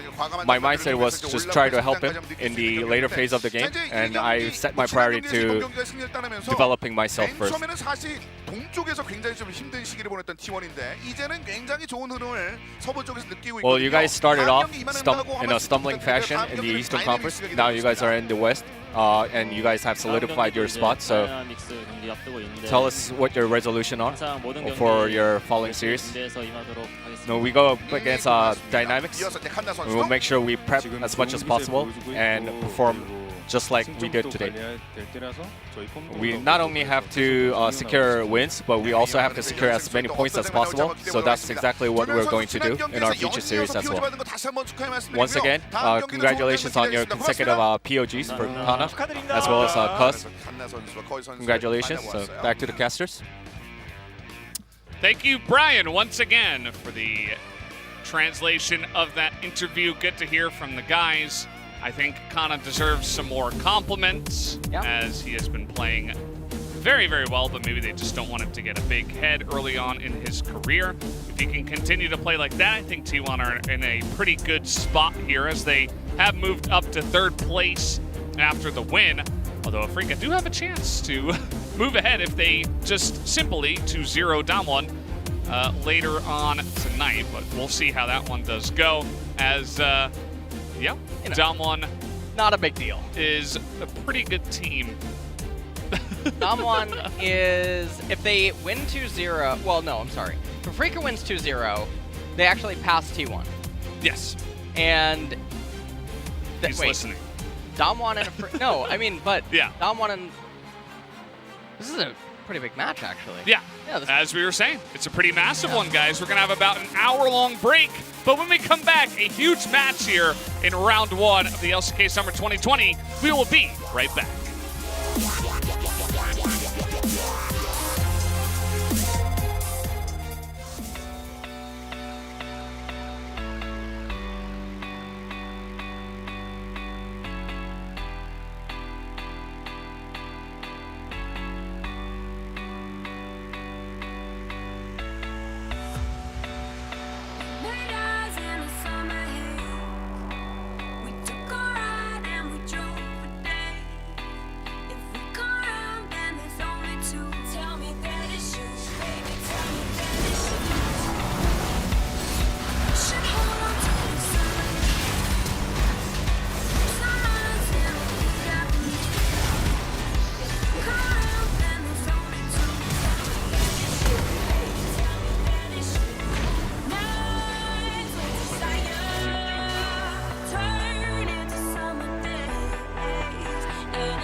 the summer dreaming.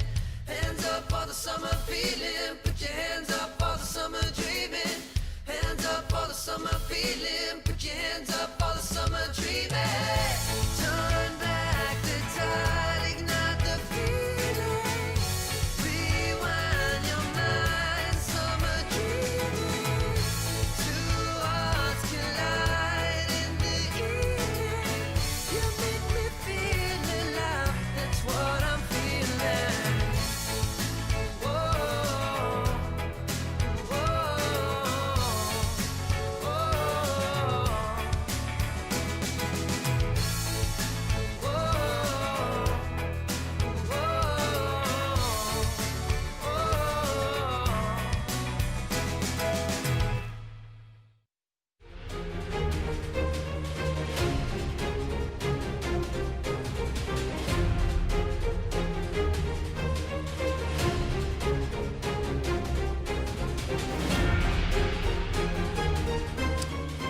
Greetings, everybody. We are back after that long break. I hope you guys didn't fall asleep. Everybody's got their eyes wide open for the great match we got coming up here. It is going to be Damwon up against Afrika in a big clash that is very, extremely important for both of these teams and their standings and what we think about them coming into week 4 right now, Ellis. So, Damwon obviously are looking like the favorites coming into this match, but Afrika could always surprise us, and that would definitely be something to look forward to. Damwon, though, have really just been turning a new leaf here so far in summer, and they have the chance to really make a pretty good run for that first place slot by the end of the first round robin, and obviously that's something that everyone should ideally seek for. But not something that everybody can or has the ability to obtain, and Damwon have seriously made strides over the off-season from spring to summer. They looked decent in summer, or rather spring. Now they look really good and like one of the best teams that we do have here. So excited to see how they look today. Obviously, we talked about DRX not looking so great yesterday, falling down to KT, one of our middle-of-the-pack teams. So Damwon, this is a big day for them to take the lead. It's a golden opportunity. Damwon has achieved clean sheet victories in their Ws thus far. They ascend to first. If they just win tonight, could even be a 2-1. Yeah, and a golden opportunity. Damwon has achieved clean sleep victories in their first wins thus far, so they ascend to first if they win tonight. Great match point. Yes. That's what's going on there. That's You like that? Just wanted to read it out for all the viewers that might be having us on audio here.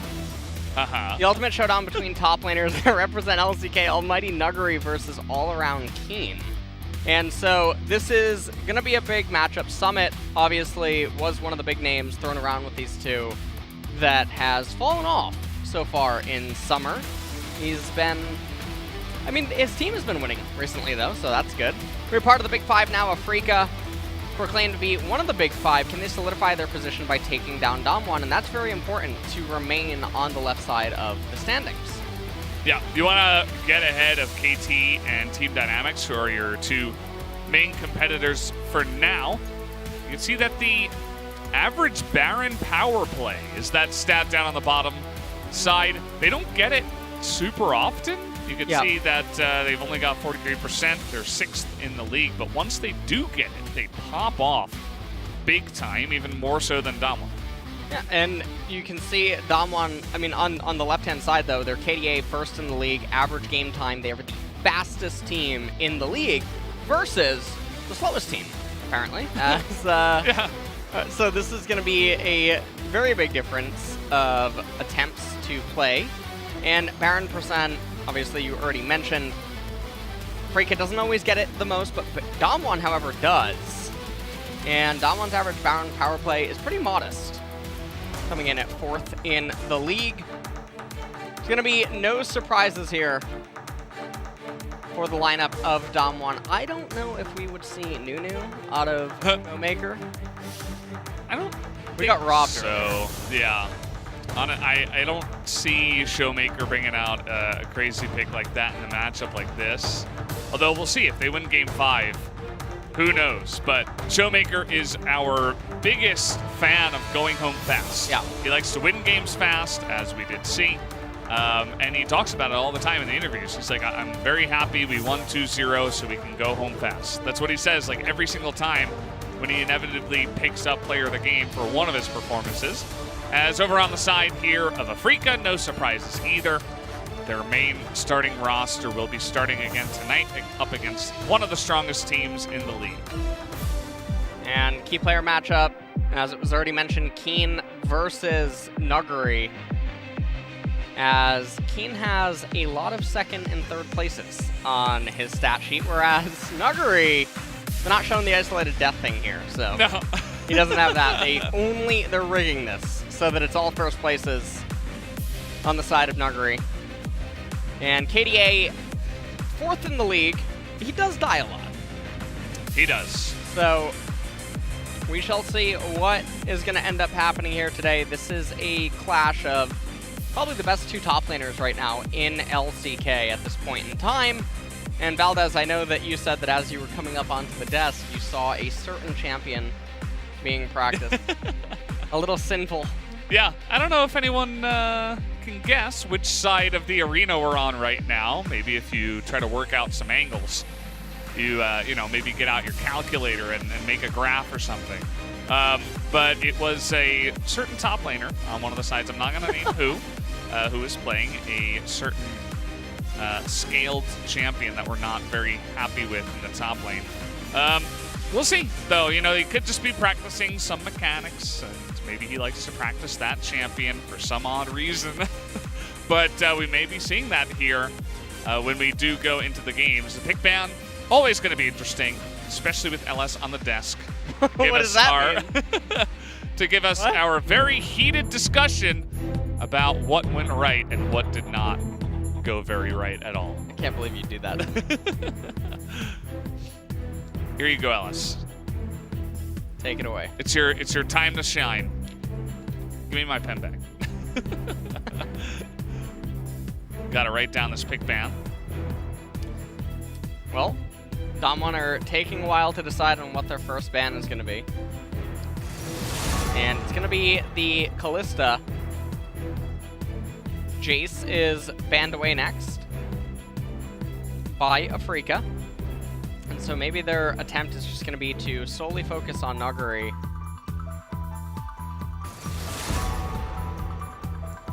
Orianna now is taken off the table.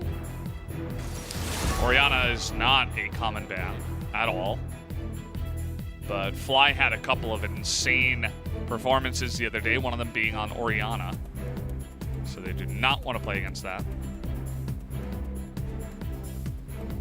And Pantheon now taken away from Beryl, who's doing a phenomenal job in the player of the games so far here in Summer Split.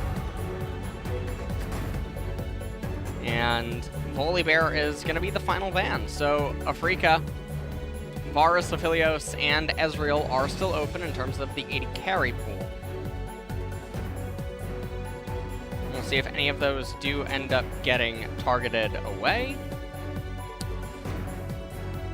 And of course, Karma is another one that we see very often banned, but it's going to be foregone this time around. Will Damwon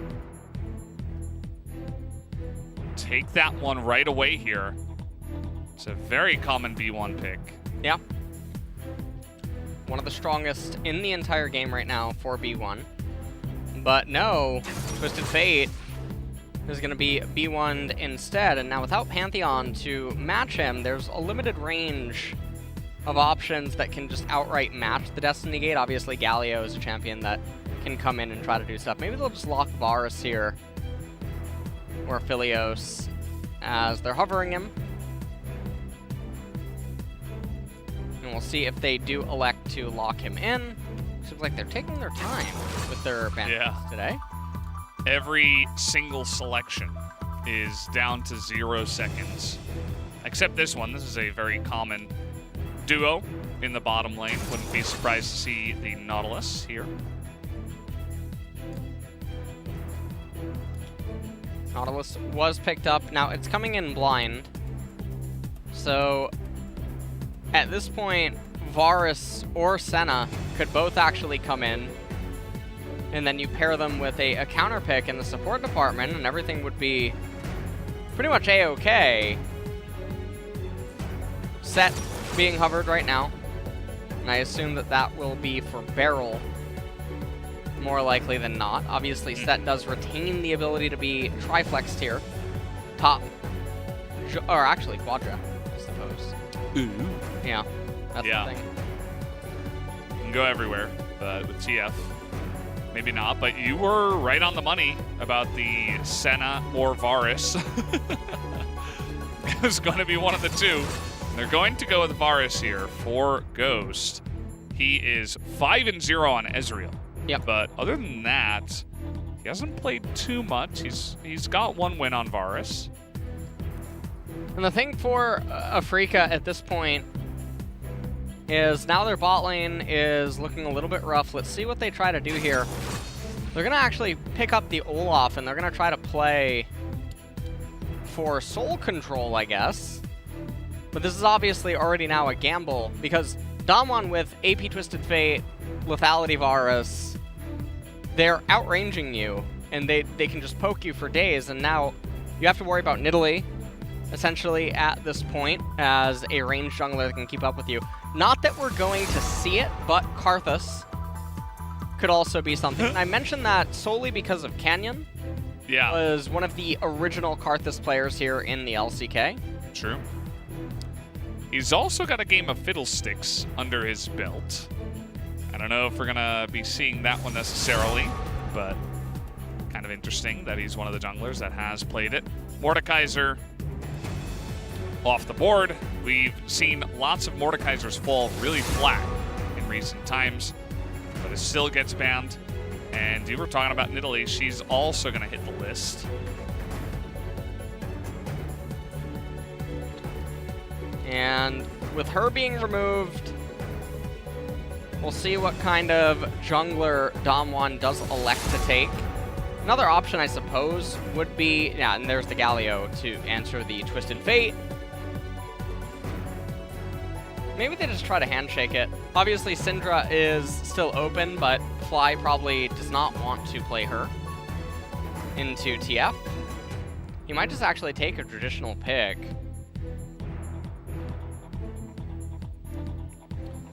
And what is it going to be? Because it's likely to be him going in blind. Okay, so they're going to take Karma, which is not bad by any means. Yeah.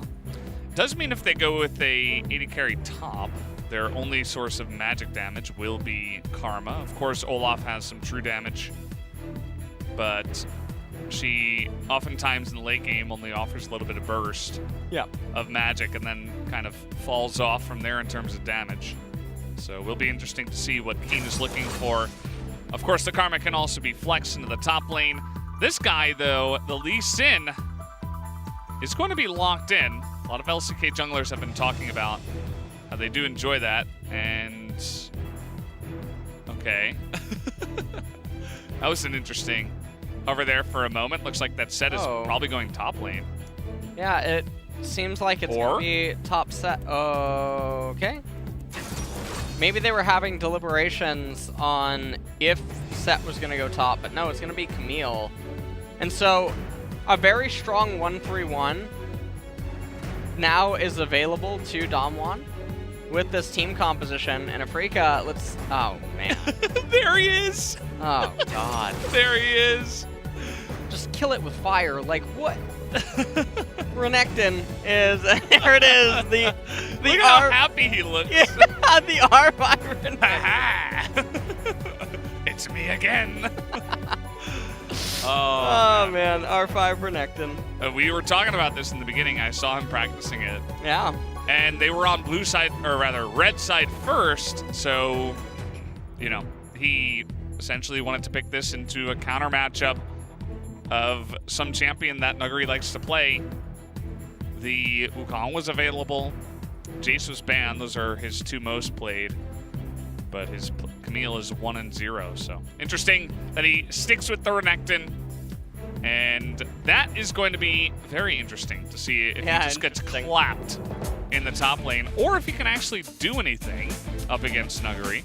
Well, the thing is that the Lee Sin is a very random pick that doesn't really do a whole bunch except in isolation to the Olaf. But the Varus and the Twisted Fate have obscene amounts of wave clear. They also have the ability to poke against the opponents. Set is going to basically act as a defensive lineman. Yeah. And then you have Camille and Twisted Fate, who should try to do something that DRX could not find a solution to after 6 times in a row, which is actually split push. On the flip side, you have I don't even really know what kind of a team composition this again is a solo QE-esque brawler, wants to fight team comp that really peaks at 2 items and then falls right off of a cliff. Yeah. And plummet. It's like a moving tank that can't really move that fast. It has a run at all. Yeah, well, I mean, like a physical, like a real life tank, right? Okay. It like moves as a unit. It's very dense, right? You got a lot of shielding in there, some tanky members, but also a decent amount of damage as well. Like a tank. Okay. Yeah. How do you spell tank? T-E-N-C. Okay. Yeah. Right. Well, you never spelled yeah, tank I never spelled that one. Yeah. Wanted your counsel. Yeah, just letting you know. What is that? You see it to the left of the LCK flag right here? Right when you went to point. Right when I went to point to you, the camera, see, it knew it was trying to hide. Yeah. That's the problem. Yeah, I was trying to hide from you. Yeah. Lost sight no more. Honestly, I understand it. It's not really that big of a deal. So, right here, we always trusted him. Fly is a high ceiling player. Wow, short and sweet. Yeah, very sweet. It's kind of like saying, we like this rookie. He has a lot of potential. It's like, oh, okay, well, that's good, I guess. Well, down here in bottom lane, not a big fan of this Varus skin. I don't know your feelings on it, but normally I'll try to shield for skins. Like right there, we have Cyrax on Nautilus, which Sector just got released in 1014, the new Nautilus skin. Okay.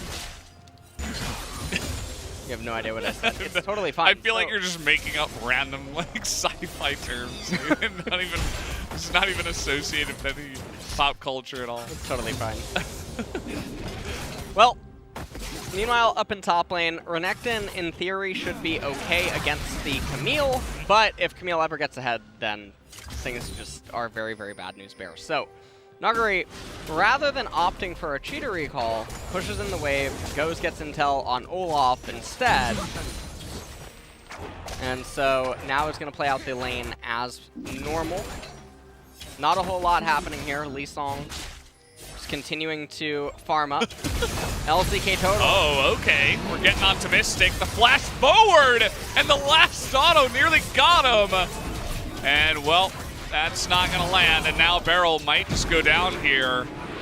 He's going to be exhausted, and Mystic is just out of range, but there you go. The passive comes in. That's going to be a second kill onto Ghost. Double kill to the Aphelios. And just like that, Afrika get a massive lead here in this game. I just don't even... Their jungler's pathing bottom. They know Olaf is top. Waves I can't. I really... 911. Leeson. 911, please. Oh, man. Spirit just ignores him and he smites it. He's like, oh yeah, you've got double buff too. What is going on? I don't know. Well, Canyon is going to now pick up the Scuttle Crab, and now Nuggery's getting, well, the wave's coming in, but you're getting zoned out of a little bit, and so because the wave is going into Nuggery anyway, Keen just takes it. What is happening, man? Nuggery forced to use his hook shot to get away. The wave is still coming in, so he's going to teleport and he'll be fine. Yeah. This, interesting flash. Yeah, the flash makes no sense because they had already won the trade, and it just confuses me so much. Beryl obviously thinking that his haymaker would hit, but then just getting I mean, I wish I could really say that Afrika did something really nice there, but really, they did basically the minimum that's expected, and then were rewarded for it. Yeah, and they were behind in the beginning of the trade. Yes, So Ghost and Barrel with a very big blunder. Now right here, these two minion waves are piled up. When the third wave gets here, they should use the third wave, joining with these two waves to hard shove into the Aphelios and the Nautilus, and then just go and get a recall off. And at that point, you can come back to lane with a Dirk, maybe something else, and then you're against the BF sword. And that would be a little bit better because then the waves are coming back into you. You can fight on your terms. Instead, we're going to slow push in bottom, not do that instead, and stay in the lane with a item deficit. So. And no TP. And no TP. Excellent. That's a cherry on top. Yeah, he used that I wish I could already. eat ice cream. Yeah, well, no ice cream today. And yeah, now that bottom lane for Afrika, you can see that they're setting up a very nice spot where this is going to be awkward for Barrel and Ghost to approach. It's pretty far down the lane. They're going to call Canyon over to protect a little bit. And it's just not a great feeling for the bottom lane, obviously, after getting double killed, but going to try to go for this push and then back, I would suppose. Not much else happening here in the mid lane just yet. Spirit on a ward. Not sure if it spotted him, though, because that's not actually in the brush. See that, right? Yeah, what is that thing? Isn't that's really weird? I've never seen that waterfall. Before. What is that? Yeah, what are the lights inside of the waterfall? Above Olaf's head. Someone's gonna clip it. Yeah. You guys have to see this. I've never noticed that animation before. Neither have I. We've been playing this game for so long. Well, Nuggery had kind of like a sixth sense. He was not really pushing, and he was just hanging around the tri-brush. So maybe he did actually see Olaf with the ward, but unsure. The early game has really slowed down after that. Damwon just kind of taking a back seat after losing the bottom side. And Afrika just farming it out for now. And, well, Afrika, with their advantage right now, I mean, they're going to be content to just continue to farm this out. And with Spirit being so far ahead inside of the jungle in terms of EXP, that's going to be really good. He'll be able to ding 9 first and then get the accelerated XP gains, which would be quite nice. He's going to circumvent eating his entire camps, even though his bot lane is completely safe right now, while getting off the crash, so not a, yeah. Yeah. He goes up, spots the scuttle is there, and is he trying to get that mountain drake? It looks like he is. It looks like he is going to go on the mountain. But he's on vision, so we'll see how Canyon does. He's going to try to go for the steal here. Rotation coming over. In goes Canyon. The Q's on the Spirit. It's not what you were looking for, and now he is not going to be in range. Down will go the mountain over to the side of Afrika. That's going to be a nice start with their Olaf. They get going. Well, Damwon, at this point in time, they are looking to make something happen with TF, and so what Showmaker's doing is he's just moving into Fog of War, left-hand side, makes Keen respect it, and you can see Nuggery's confidence. Has the call with the longsword. He already has 41 stacks into it. Swiftness Boots and Catalyst on Showmaker. Mystic with Draven and Kog'Maw in his inventory right now. Honestly, Aphelios is just a Pokemon trainer. And the other champions, they're just his Pokemon. That's actually all that's happening. He turns them into guns. Yeah. And then he just uses them for his benefit. Oh, well, it looks like Ghost is gonna, yeah. Okay. And he's gonna get zoned off the cannon. So, the reason that Mystic, oh, he doesn't get zoned off, yeah. And now Mystic can take that wave, and Ghost doesn't have TP, so he could freeze. It's kind of awkward. Showmaker is here, but Nuggery from the jungle is going to get on top of Fly and immediately take him out. Not sure how Nuggery got here so fast, but now he's going to be burst down. Oh! This is going to be a nice trade going the way. Nice! Oh, that flash was incredible! As a double kill comes in and Canyon just unbelievably stomps that mid.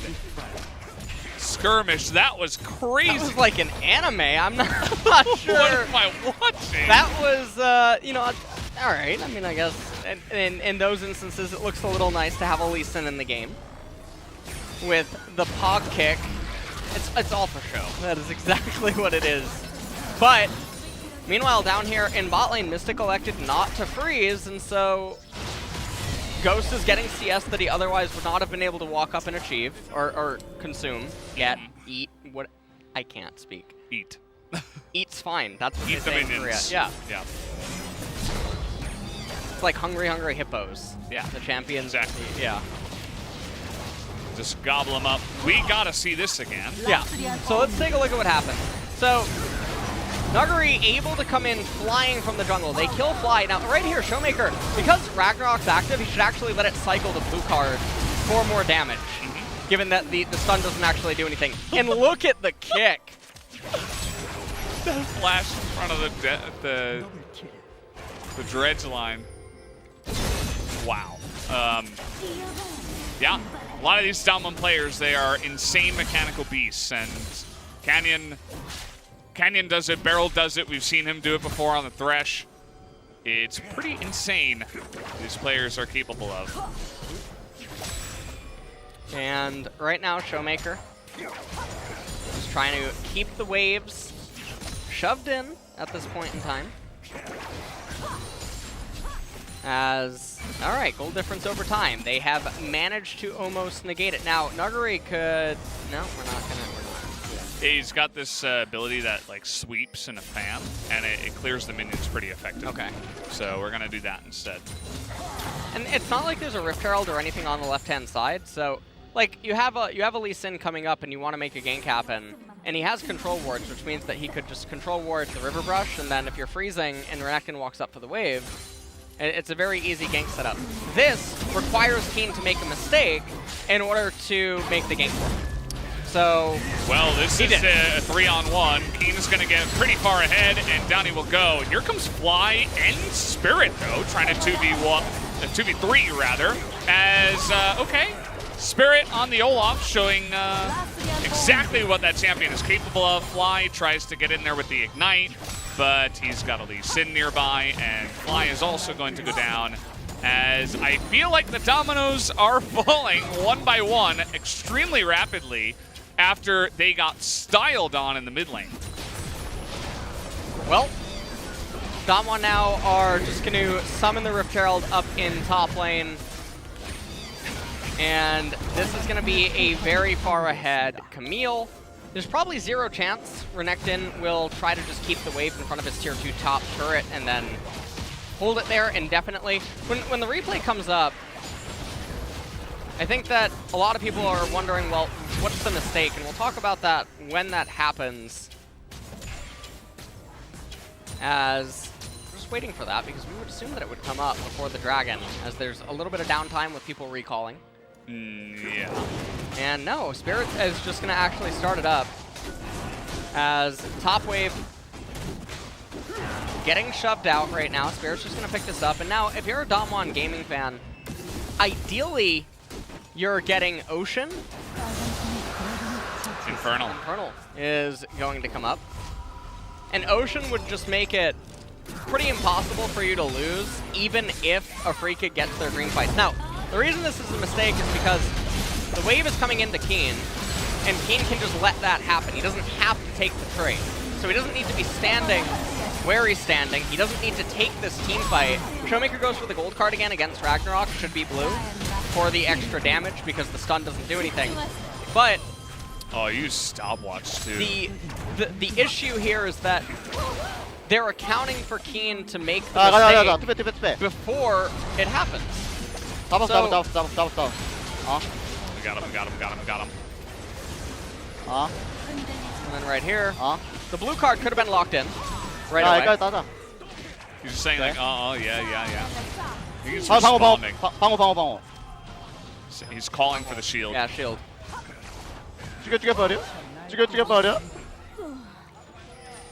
Let's kill him. And yeah, it sounded like he was listening to what his teammates were saying because he was like, oh, yeah. But we couldn't hear them for some reason. That's what they do. They try to highlight the one voice, so they kind of cut out all the other. That's weird. In a way. Well, because the players are all... The play should be audible, don't you think? Yeah, part of the play, I guess. Part of the play should be audible. But there's going to be a lot of voices, so it can be confusing, but I mean, I think it does make sense. Beryl on the Set is going to get knocked up here. Here comes TF, though, and Set is just going to go in there and smack his face down. Mystic is going to get 1v1 by a Set, essentially. And now Damwon ahead of the play. That is going to be the exhaust coming in. That is a big hit for the double knockup. As in will go Set, essentially sacrificing his life. Canyon is having an unbelievable game of Lee Sin here. Struggle. Yeah, nice try. Not quite enough damage, though, as they don't commit to it. But that is another big play in favor of Damwon. And, I mean, Damwon are just, they're snowballing so quickly in this game. Let's take a look at this one more time. Ben and Mystic, they set up this play onto Beryl. They had Spirit here as well. And the Haymaker, point-blank range. Beryl introduces... you know, honestly, there was a Reddit thread once, how strong is Set? Well, he just picked up 200 years. I'm not even sure how much that weighs, but the kick comes in, Spirit ends up getting knocked into the world, and then Canyon does a really good juggle with the turret aggro in an attempt to kill Fly. Yeah, he probably would have died if he took one more, so seemed correct in that moment. His other two teammates didn't want to dive and potentially give some, you know, karma with a W and a shield or something could maybe survive, and it might get a little bit dicey. So might as well just take the win. Showmaker has 11 stacks on Medais that he bought before that fight happened. So he's able to pick up, I suppose, a couple of assists off of the back of that one. And he has the bonus movement speed now, so with Swiftness boots, and once he gets the Lich Bane, he is going to be cruising around the map. 5,000 gold lead right now in Damwon. They're going to get Infernal, most likely, as, okay, we got a little bit of a fight here. Support versus jungle. Spirit will deal a lot of damage to Beryl, but it is Set, so he will end up healing that back up. I believe he has some potions running. Take a look at the levels, though. Showmaker an entire level and a half ahead of Fly in the mid lane, and that is going to stick.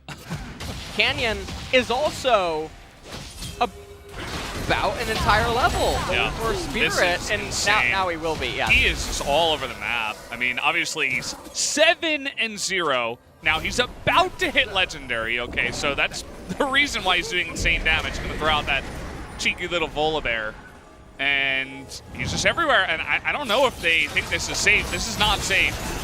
Running through your own jungle. As, okay, the Q is going to miss, though, and now Beryl has gone pretty far forward, but he is Set, so he's not too worried. Oh, okay, that's good. Oh, Moonlight Vigil just barely missing. Yeah. Nuggery, awkward spot here, but he is Camille. He's going to accept the 1v1 for now, but he's kiting him back. Looking to get over the wall. Yeah. Going to win the damage trade, as Ghost is getting 3 XP down in the bottom. It just feels like one of those games where you're so outclassed, where action's constantly happening and you just can't stop the bleeding.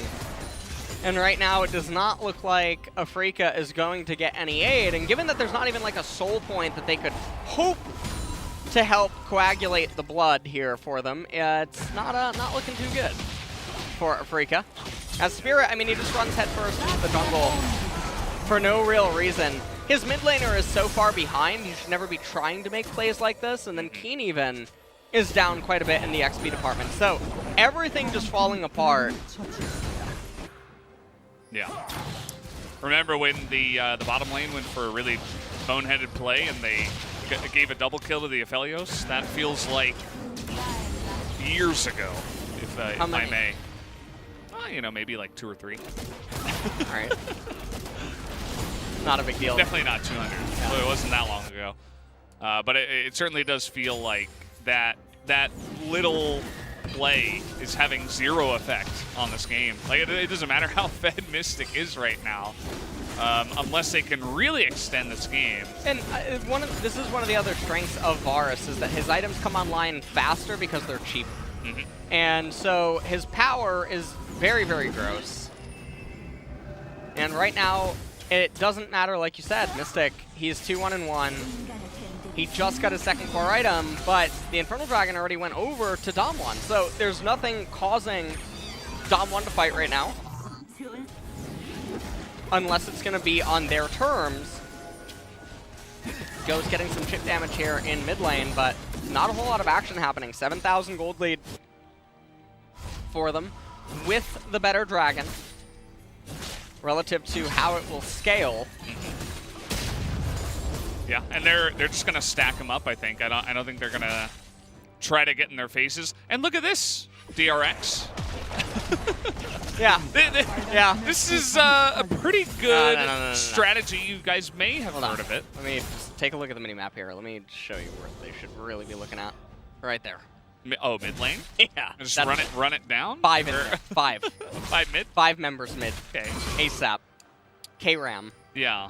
It does. It feels like they just really wanted the action, you know? They just did not want to split push.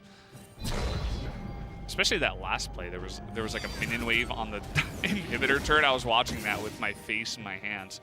Anyway, not to talk too much about different teams. Dom1 is playing the split push very well for right now. I mean, there's no real objective except the Baron, so they can just win the side lanes and just go from there. So they can keep doing these plays over and over and over, and everything will just be fine because they're outscaling their opponents as long as they stick to the 1-3-1.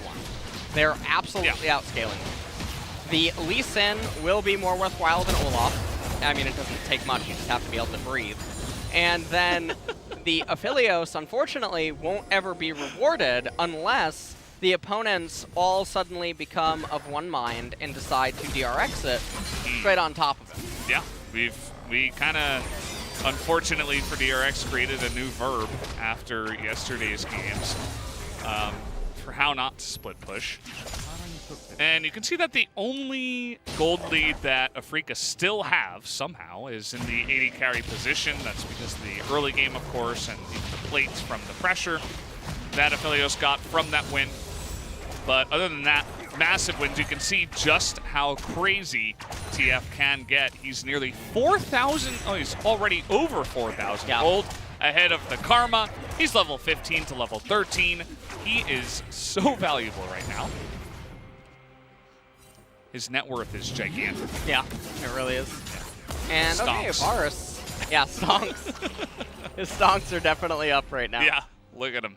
13 stacks on his Magi's. So if there were one thing that we could talk about that Dom1 could do in order to force Afrika's hand and force them into an unfavorable position, it would be to freeze one of the pilots. That would literally be it, because then you also have Destiny Gate, and you can just teleport on top of the opponent or force them to come to you because they're bleeding out of a side lane. So right now, Renekton, he keeps getting all the waves, even though Camille is too, and we can say that, okay, well, Dom1 is fine here. If Camille just froze bot lane once, Renekton, all of a sudden, Keen's comms are, I can't go bot. We have to fight. And then his teammates say, well, we can't fight, we'll lose. And they're like, okay, we can do Baron. And then what? Yeah, no, wait, what? Guys, I don't think this is the answer. Canyon, okay. Not sure about that one. Seems like a pretty nice win for Afrika to get the 7-0 Lee Sin's flash away so that he'll have a little bit less assassination power against your Aphelios. Canyon feeling it right now, obviously, and had he landed the Q, I'm not even too skeptical that he might have been able to just 100-0 the Aphelios, but not necessary, 100%. So he's able to back away. We have the Infernal Drake available, and it looks like Lee Sin, Canyon here, is just going to go ahead and solo it. And, well, just gonna, all right, let's see. Varus, 280. Watch it swap right over to, all right, that's fine. Okay, 1180. That's not bad. Okay? It's quite good. Nah, not bad at all. And Twisted Fate probably got half a longsword too, himself. And he autos a lot in team fights. So there's some value there. Yeah, not to mention Varus and Camille, obviously. Yeah, Even the set, you know, can get in there, auto a bit. So definitely a good dragon for Damwon.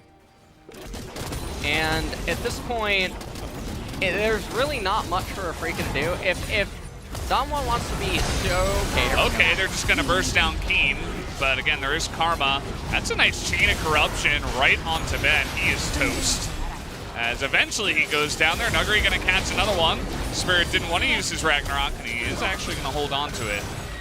As casually, Damwon just move forward and engage. Smooth as butter.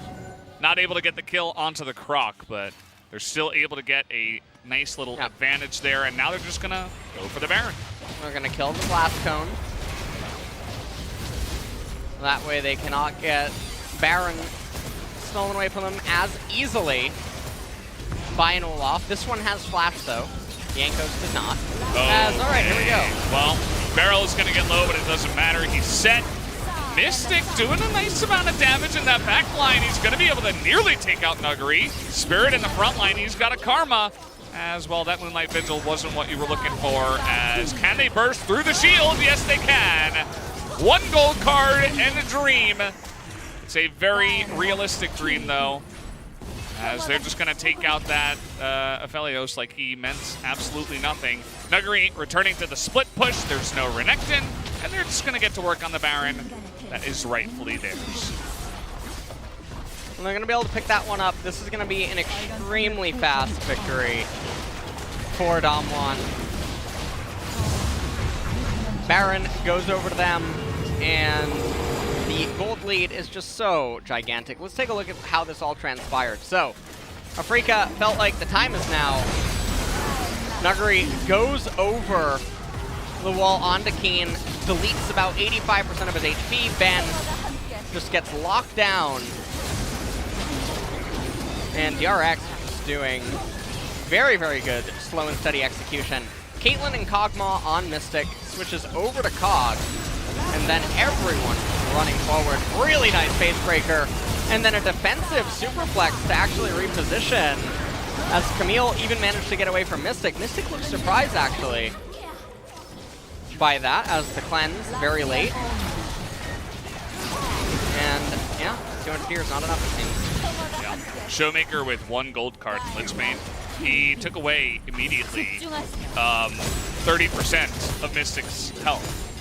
And then there was a shield, and it still didn't matter because the cards were flying out, the wild cards. You got the Canyon, who's now legendary, and who has essentially just, it almost looked like he was playing a solo queue game in the early game. I mean, he was just smurfing on the enemy team and even his own team. He looked so much better than his own team in the very early game and carried them hard.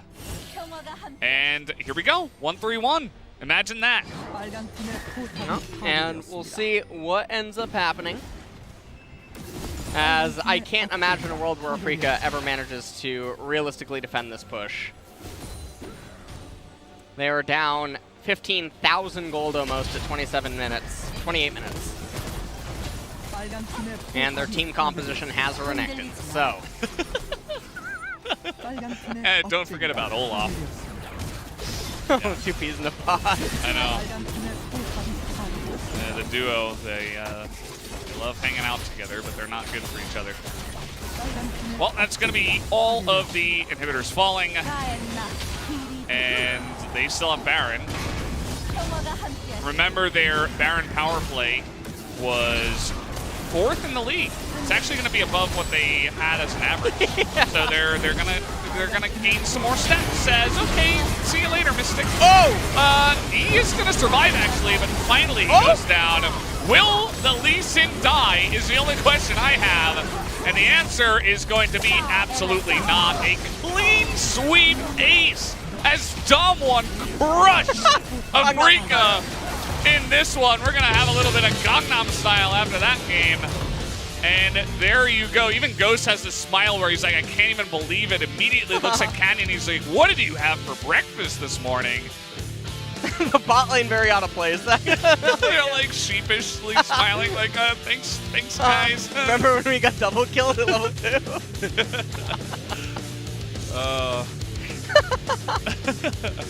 Oh man. Well, that was a interesting stomp. That was not what I expected from game number 1. No. I didn't expect it to that magnitude. True. That was something. I mean, Afrika looked great the last time they came out. That was against KT. But Damwon, I think, in that first game proved that they are on a whole other level. Yeah. And I don't know what the assessment actually is in a spot like this, because Afrika just fell apart pretty much everywhere. And a lot of it is that they voluntarily handshake some of the trades that ended up resulting in just a complete avalanche that Damwon just never let them recover from. Yeah, there were a couple of fights in a row in the early to mid game. The one where Nuggery was just running up mid. They were trying to set up the lane gank with the Camille, and that netted them, I think, 2 kills. And then the top lane play where Keen got baited, and then the Olaf got baited, Spirit got baited, and then Fly gets baited, and it's like, then the dominoes just everything just crashed to the ground like an earthquake. And the game was basically over from there. Well, we'll see what they can manage to do in game 2, and I'm worried about that one for them because Damwon's going to be on red. So, I mean, they picked a Renekton into Camille, which the matchup in a vacuum is fine, but you picked Renekton. And yeah, and Olaf. They also had the Olaf, but then didn't have the lane setups to actually help it. Yeah. So it was very strange. They seemed very all over the place in the draft, and their draft needed to account for Damwon making lots of mistakes because they would never win on even footing. They would always lose out to a split push, and they can always just get pulled apart basically at all pieces.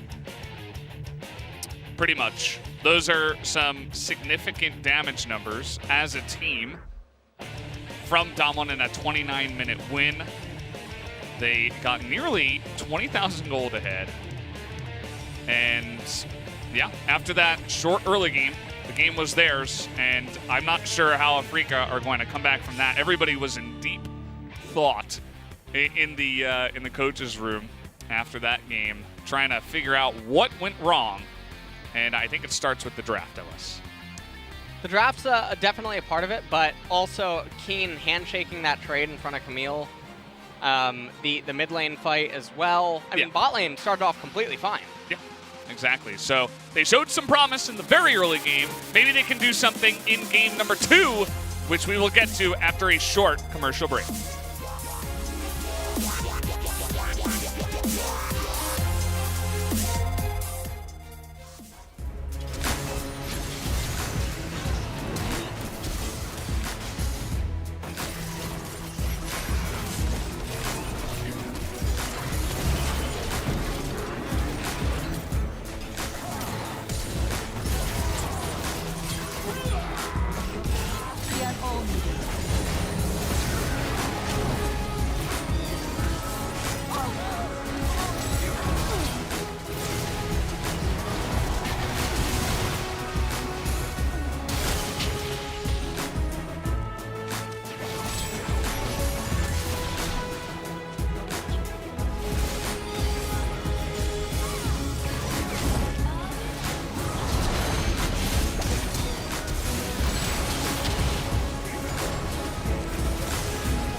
할게 계속. 살짝. 제 브리타 얘들아 풀공 조심해. 연사 노들 글 빠져. 계속 연사포로 이거 할게. 아래 봐봐.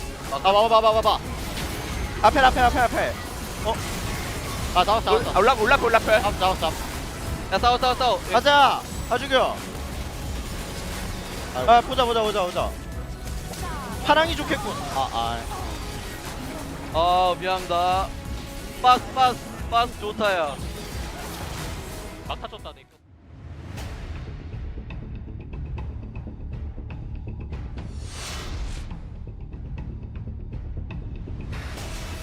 뛰어난 활약 보여주고 있죠. 이거 어떻게 이거 저항이 가능하겠습니까? 아니 이게 그것도 아니고.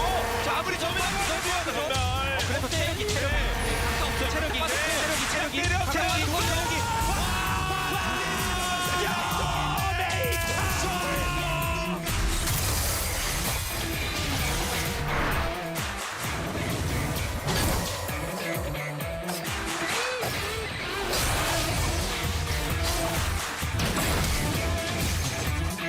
엔딩도 상태가 안 좋았었기 때문에 강타를 미리 썼었고 여기서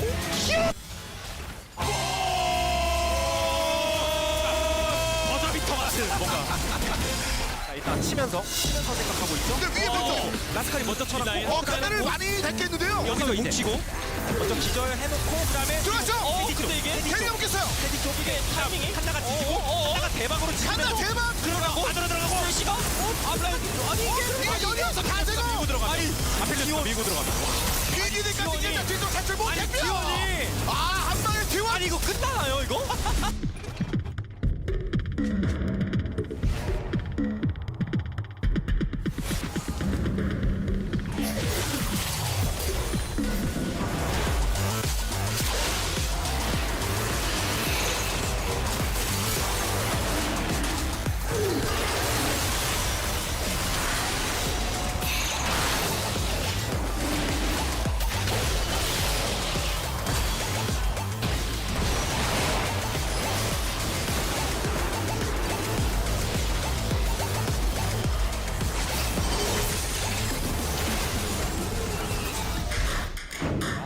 그렇군요.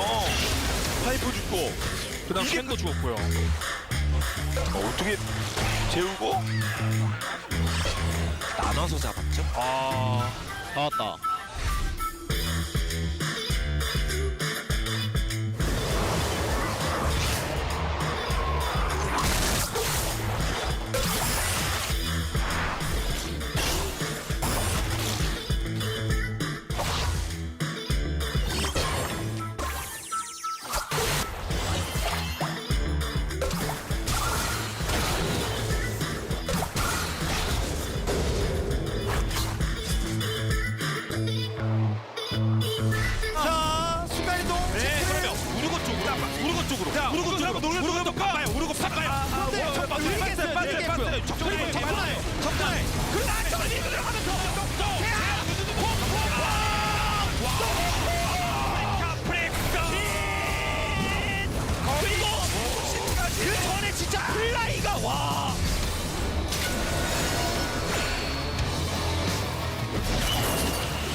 룰러 잡아주세요. 룰러가 체력이 안 달아요. 요즘 애쉬도 단단하게 갑니다.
DRX versus Damwon is happening next week. Who wins?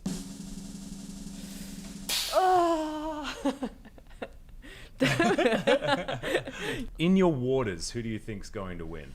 In my waters? Yeah. I still don't know what that means, but I say it all the time, and people understand what I'm saying. I'm guessing that's an elaborate metaphor to blood, you know. No, you your know. gut feeling. I don't know. But your why gut is my not water. guess. No, I mean it's mostly water. Aren't we Yeah, mostly water? Yeah, 70%. I'm like lettuce. You know, I feel like I'm more water than most people.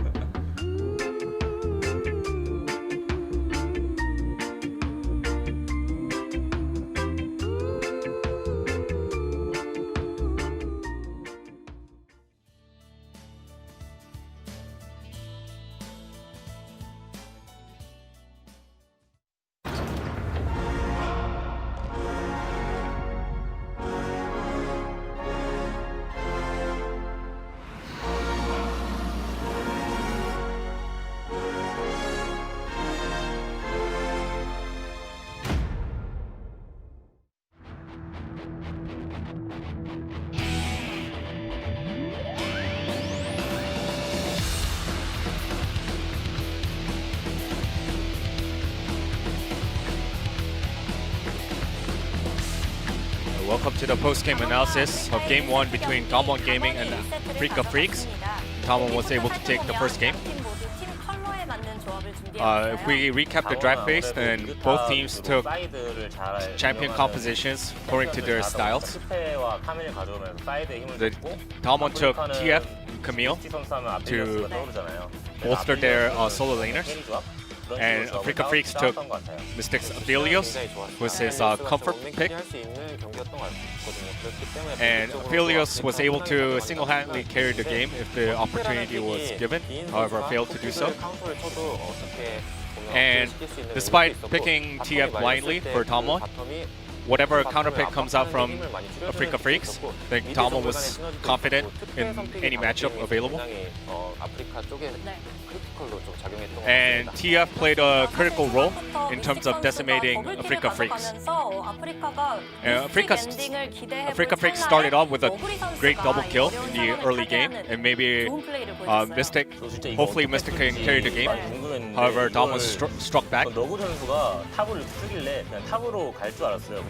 Noguri seemed to be just returning back to his respective lane. Not sure if it was a play call or it was his instinct, but Noguri actually heads towards the mid lane.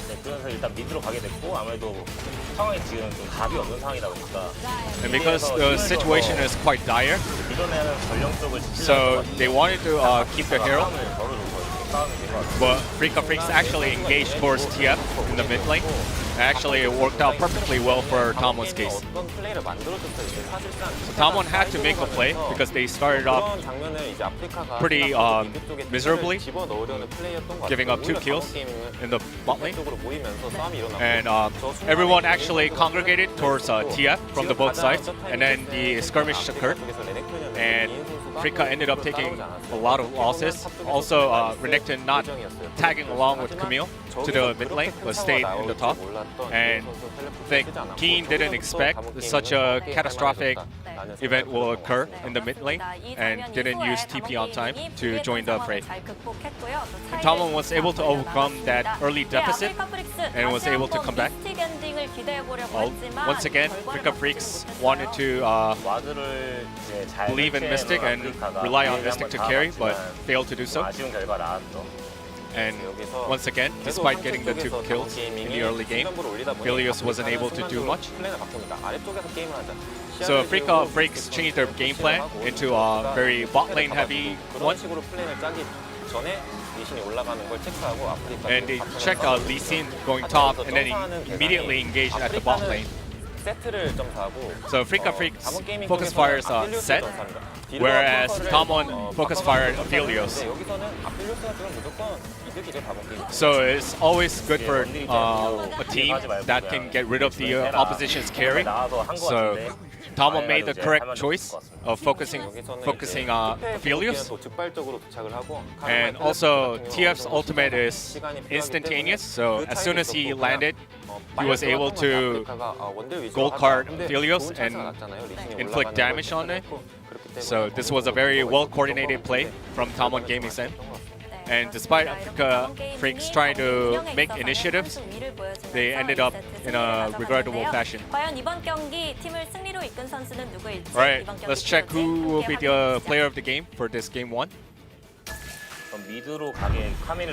Probably it will be Twisted Fate, but it's actually Lee Sin.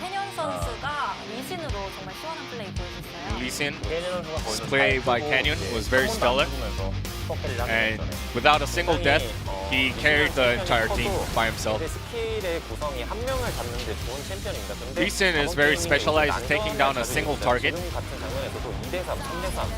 As you can see, there were a lot of 2v2s, 3v3s, or 4v4 skirmishes, and Canyon was on point with his skill use. And that pinpoint accuracy allowed Lee Sin to dominate these skirmishes and then carry the game in the end. And it's very difficult that Lee Sin can get this kind of a flawless and great game in LCK especially, but Canyon was able to execute flawlessly and then showed off a great performance with his Lee Sin. So he received 9 votes out of 12. And because, let's see whether Damwon can close it out in a clean sheet and go home as soon as possible, or can Africa retaliate? Our gentleman at the desk. Thank you, Brian, as always, for the wonderful translation of the analyst desk. Interesting to hear what they had to say about that one, and I thought it would be a more unanimous, if that's even a thing, a more unanimous vote. But it was only 9 out of 12 for Canyon. Of course, Nuggery did have that nice little roam into the mid lane, so he received 2 votes. And Showmaker, by the end of it, was just so fed, so I guess that's where that 1 vote comes in. And no changes, no subs. Nobody else is coming in here. Spirit will stick on the chair. And we will have to see how this does go into game number 2. Yeah, and we'll see what Africa are going to be able to try to do here now on blue side, as Damwon could get probably a little bit creative with their picks. Although last game, I felt like they outdrafted them, and that should have been where Africa should have been able to find some victory. But let's see what's going to happen here. Ban pick for game number 2 underway. Always a fun time getting in here. The set is going to be banned away, and they were not happy with Beryl playing set. But honestly, I wouldn't like to play against Beryl playing anything. The guy is a madman in the support role. And, well, Callista banned away now. And Varus has already been taken off the table, so we'll see what Damwon's next 2 bans are going to be. Will they just remove champions like Ezreal and Aphelios? No, going to be Volibear taken off the table. This is my favorite song. Is it? Yeah, the giraffe song. Nice. It's not bad, actually. Is it on the Riot DMCA free playlist? I would assume so. I would assume that it is. Right? I don't think they're breaking it. It's actually not used. It's not made by them. Right. Twitch.tv/LCK gets DMCA. It's a banger. It's a good song. It is. Yeah. Very good. It's a little bit repetitive, but that's good for the long pick ban phases. Well, Bard taken away, and maybe that's just signaling that Africa really wants to pick Aphelios early, and they don't want to get set up by any sort of Bard shenanigans. Otherwise, I'm really not so sure. Okay, Ezreal. I really don't know about the Bard, as now it's handed over to Damwon. And Varus is not an option, so we'll see what Ghost wants to try to pick up as Twisted Fate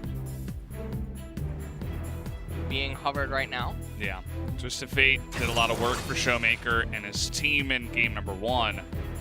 They banned away the Bard. You were talking a lot about that. I mean, Beryl is a proficient Bard player, of course. He's 3-0, but his most played is Pantheon. So it's kind of interesting that if you were going to target ban Beryl, maybe go for the Pantheon instead like they did in game number 1, even on red side. So kind of interesting. And the Aphelios is going to be picked, so we get back to that classic matchup of Ezreal versus Aphelios. And we'll see what else Afrika has in store. As right now, the Aphelios, he's going to be vulnerable if the opponents continue to draft okay, Tom's being hovered blind. And it's coming in as just an answer to Twisted Fate, but Damwon has so many more options now, and now Aphelios can actually get a really good bot lane matchup altogether. And the thing is that if Damwon just draft around Afrika by going lots more poke, like if for some reason Nidalee gets added, which she could if that Trundle gets locked, then all of a sudden you're dealing with so much poke, which Tahm Kench is very weak to. Trundle would be very weak to. I mean, they could also Karthus here. That would even be a spot for Karthus on R3. Even though there is a Twisted Fate in the game. But, alright, well, at least someone. At least someone's paying attention.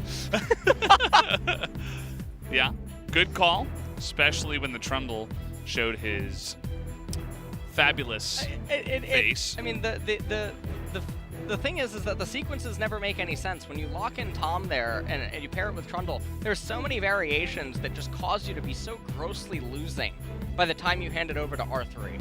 So it just really makes no sense. There's so many different junglers available. I mean, we listed 2, but there's more. You can have AP Shyvana even come in or something, which is a brawlery champion, but will outspeed Trundle, and then also Dragon Form. We're talking about that.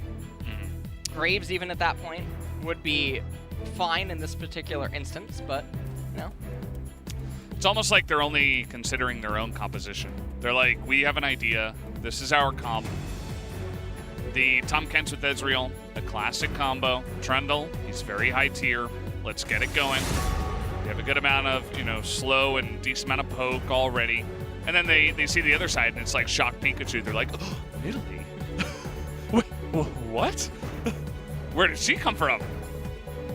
But yeah, certainly the focus is not there in terms of what they could be countered by. Jace is going to be taken down, as well as Camille. So that's a couple of bans against Nuggery here. Leaves a lot open for Beryl to just say, okay, I can have my pick of the litter outside of course, Bard. What will be the choice here? Leona. And Leona being hovered is very surprising.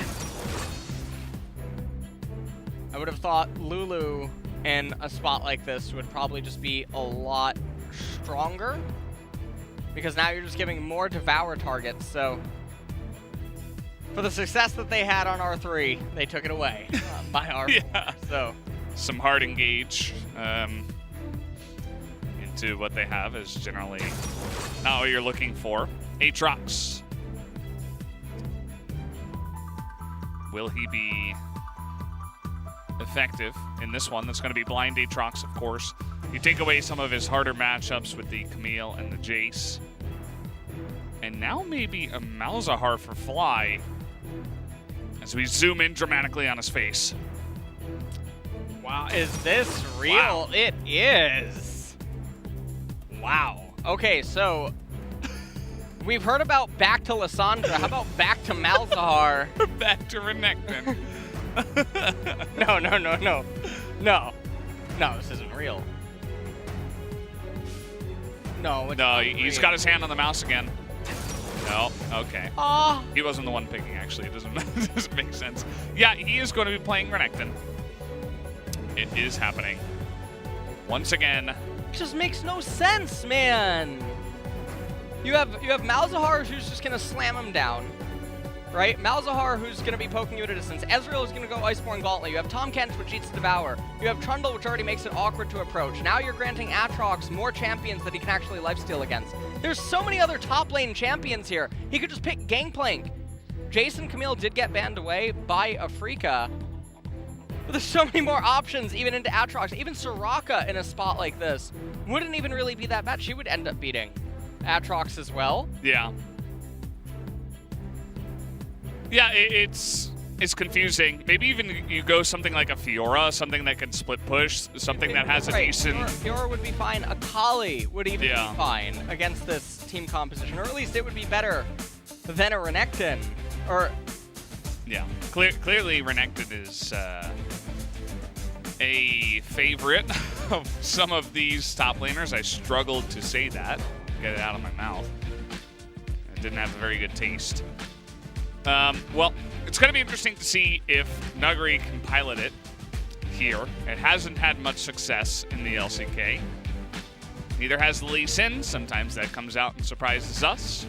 We'll have to wait and see what he's got up his sleeve alongside of the rest of his lineup here. You can see TF once again for Showmaker is going to be the only repeat in terms of champions that Damwon will be playing, as we're going to hop onto the Rift here for game number 2.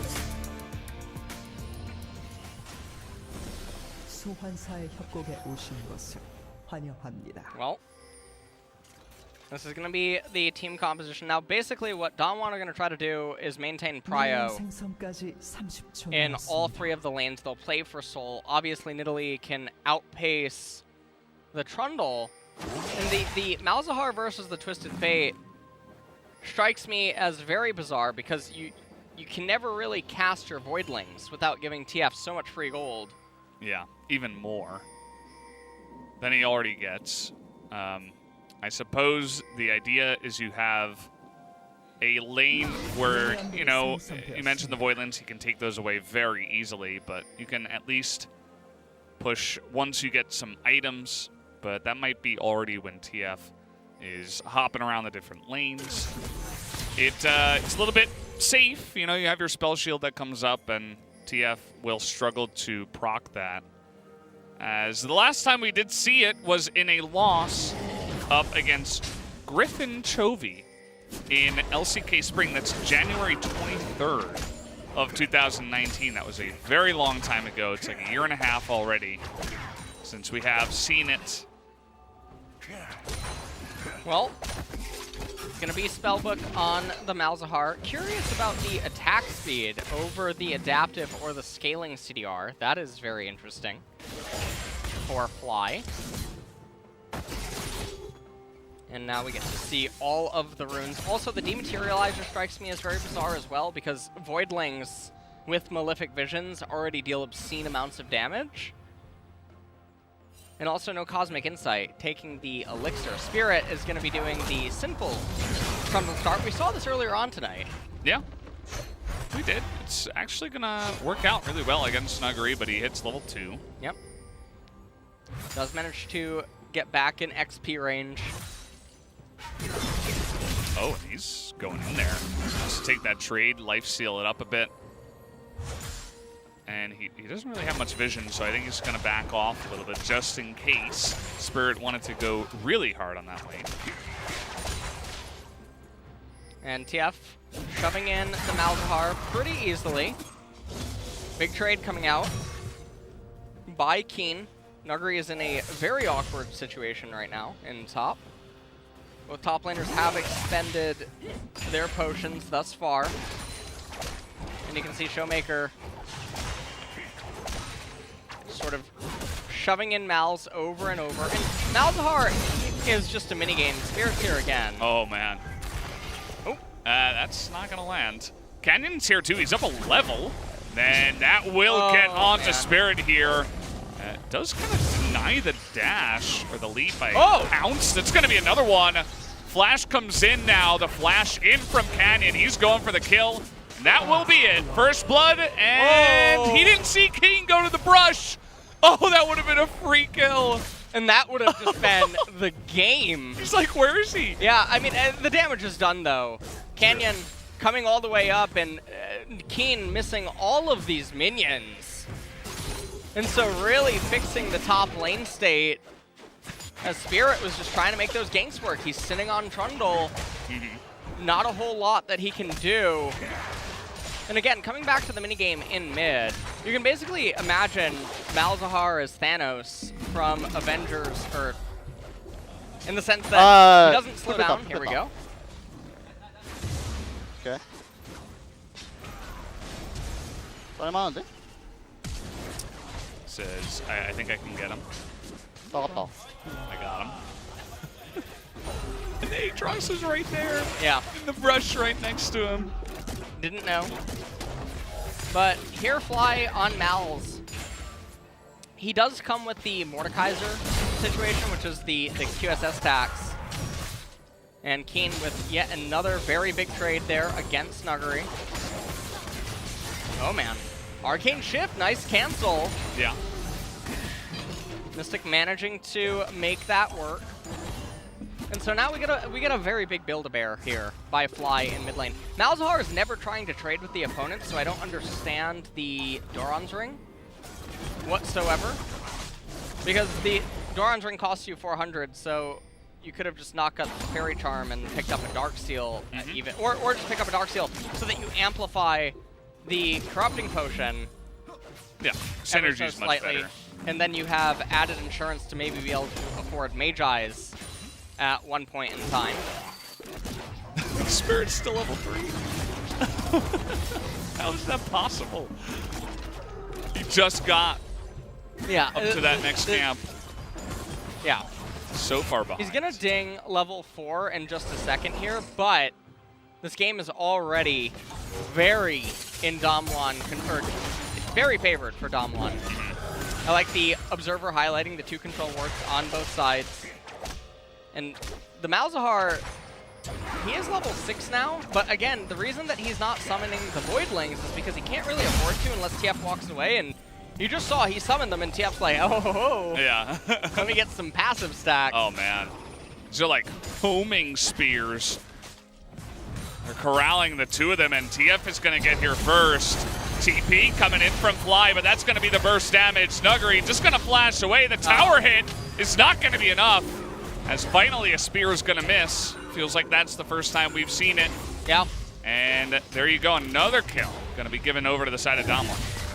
And Ghost and Barrel, they just wanted to take that trade right there, which was a little bit surprising. And really the top side of the map is... Oh boy. Oh man. Yeah, no flash here. And he should be... Oh, we got it. Yep, there you go. Nice little combo. Stunned for just about a billion years.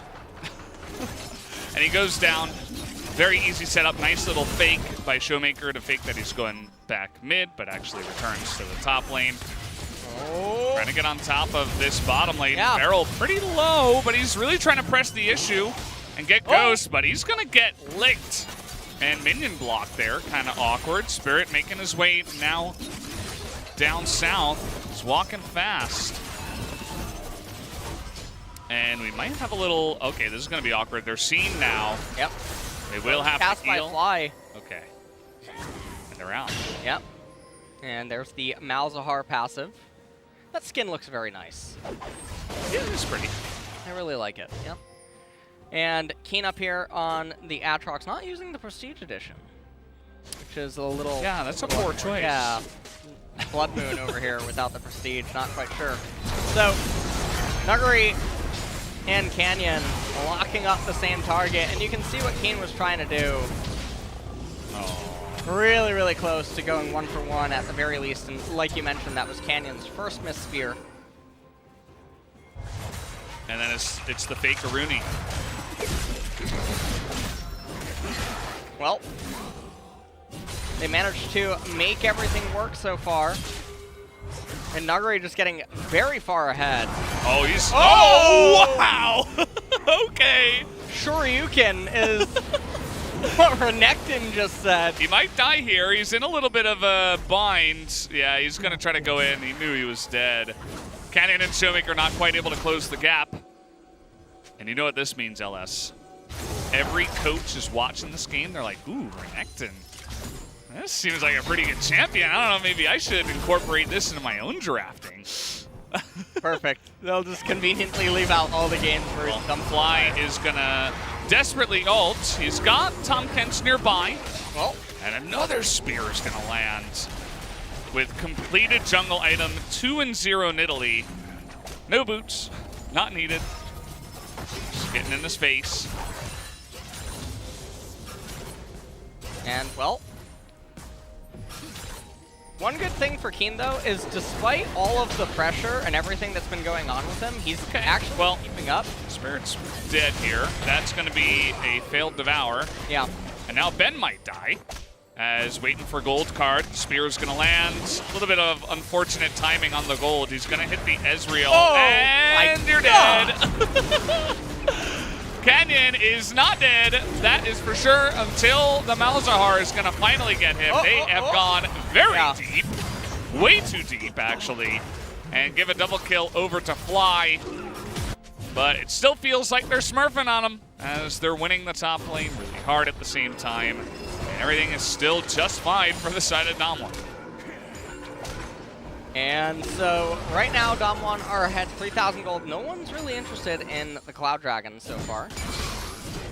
Nagari up here, pushing in this last wave. Yeah, that. Everyone felt that. I felt that. As I'm just like, yeah, I'm not. Can't even. Sure. Take a look at the trade again. And Nagari really getting the better end of it. And then take a look at the uppercut. Channels the inner Street Fighter for the Shoryuken. That was crazy. Yeah. Insane damage. Far to make that work. Spirit, I have no idea what he was trying to do there, to be completely honest. All of his camps are up, except for golems. And he ran to the Scuttle Crab like his life depended on it, so. Yeah, I straight out of solo queue, as this does look like Damwon have actually found the dynamic queue selection inside of the client. Oh, it's just insane damage. And once they stuck around to try to get Ben here, that's when you're like, oh, I don't know about that, Damwon. You know, you're really crushing him, but that was a bit much. But still, Ghost got a plate. Nuggery was solo farming in the top lane, got all 5 plates. Canyoneer gonna pick up Shelly. Is he freezing? No way. No, of course not. What? He's Aatrox. He's got AoE abilities. What do you mean? You gotta press the Q. Yeah, you gotta reset your auto with the dash. Alright. That's how you get the most effective pushing done. You. Yeah. You may not have seen him that much. He's fallen off a little bit. Very interesting. GLP 800 actually picked up on Mal's, but if the opponents are ever in range to really get hit by that, generally they're already doomed anyway. So, bit surprising to see that over Ludens, given that Malzahar has so much power with his long-range AoE silence to proc it, and then later on you go Leandri's and Rylai's, and the Ludens procs can ding off onto extra members and give you a lot of damage. Yeah, well, he is just gonna say, I'm gonna try to pick him, see if it works. I mean, he doesn't have much help from his jungle, that's for sure. Spirit is extremely far behind, 3 levels behind, 12 minutes into the game. We're talking a little bit about solo queue, dynamic queue. Well, this happens mostly only in solo queue. Canyon's gonna easily be able to solo this dragon. And what is gonna be the plan for Afrika here? The plan of attack, the plan of coming back into this game. This is going to be on Vision. Spirit is not gonna flash for Cloud Drake or anything. Well, Damwon are now stealing away some of the jungle camps. still just have about a 4,000 gold advantage. They're going to summon the Rift Herald here. And Barrel's just going to Hex Flash the other way. This should get all of the turret plates with TF in Italy here. Yeah. They'll knock it down. Yep. Through the bulwark. Down it And goes. Yeah, that extends it. 5,000 now. Here's the gold advantage. Okay. Give it Wedling side, yeah. That's 5 plates in top, 5 plates in mid, by the way. No plates in bottom.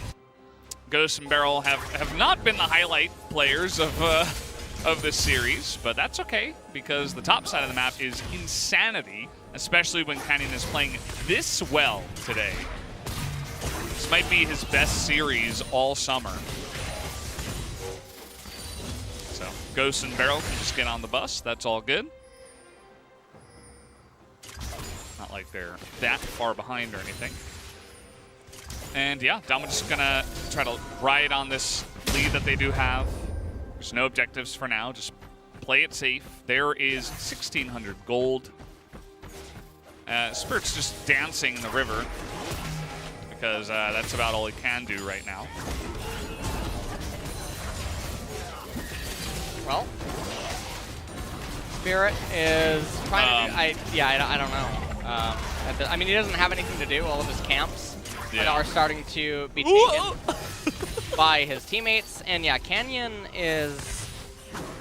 This guy is throwing a lot of very good spears. Yeah. That's not Soraka with Spear, that's Spear with Soraka right now. Okay. Well, that's a bit awkward of a gank, but it's fine. They're zoning him off the turret as they're just eating spears. Yeah. Dodgeball down here. Oh, okay. This is not very fun. It's very stressful for the bottom lane of Afrika. Doubled in CS almost is Trundle. Very, very close to that happening. I love Trundle. Trundle's such a good pick. B1 worthy. Yeah, you know, just blind picking him because he's so good.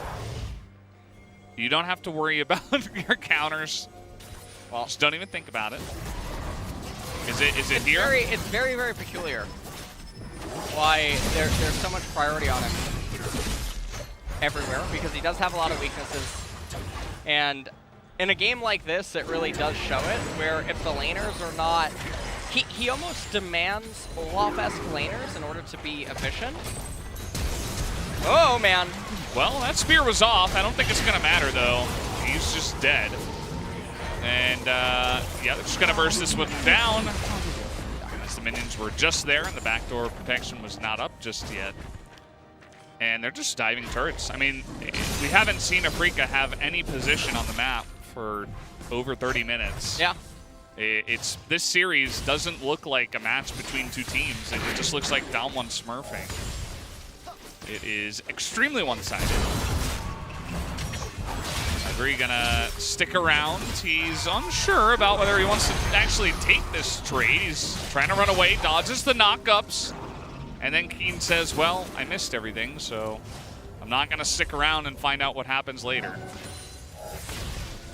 Well, Naguri still forced to retreat. And at this point, Ocean's coming up in a minute. That should go over to Dom 1. There's the Iceborne on Ezreal. And we'll see what Mystic manages to do as far as his Mirror mana is going to be concerned. And yeah, that's a nice little arc tip forward. Oh, Spirit's only down 5 levels now. Oh. Okay. Yeah, it was 3 earlier, now it's 5. Oh. Yeah. 17 minutes into the game. I don't know if we've seen a more useless Trundle. Yeah, I definitely think this is a bit of a 5-head moment here. Yeah. Is what's going on. He's taking the Twitch chat a little bit too literal. Yeah. Okay. Yeah, I'm not a... Maybe he can steal the Drake. I hope that there's a mature content warning when viewers tune into the should be. What's happening? This is not safe for all audiences. And yeah, gonna take away the blasting cone. Spirit, I would not recommend try to get in there. Although Afrika say, we don't want to let this go down with that fight. Here comes TF. Eventually. Not doing it just yet. He was in mid lane. Spear is going to miss. Oh. He's going to move over here, and Israel might just die. That's a really awkward spot for him. They're going to go right onto Fly, and Mystic is still alive somehow, but that's going to be a nice amount of damage on the barrel. Do they have anything, as Keen is going to be in the back line? Keen trying to get this done alone, but they can't even kill Barrel, as he is desperately trying to get in there, and Spirit is not even a champion at this moment. Oh, he gets hit by the spear. He is done. Well, okay. Oh. Well. Oh. Okay, got him. Nice. Honestly, he's been so on point. Yeah, this is Cannon's best performance. Yeah, for sure. Insanity. This is a. Oh, you know what would be really? Oh, it would be really cool if there was an award for like performance of the split. Yeah. That would be very cool. I would like that. I would really like that word. Ooh, that would be very meaningful. You would have to stand out amidst 200 plus games. Yeah. That would, this is, I think, one of the best player performances that the LCK has had in, I don't even know how long. Affiliates might not even remember. Yeah.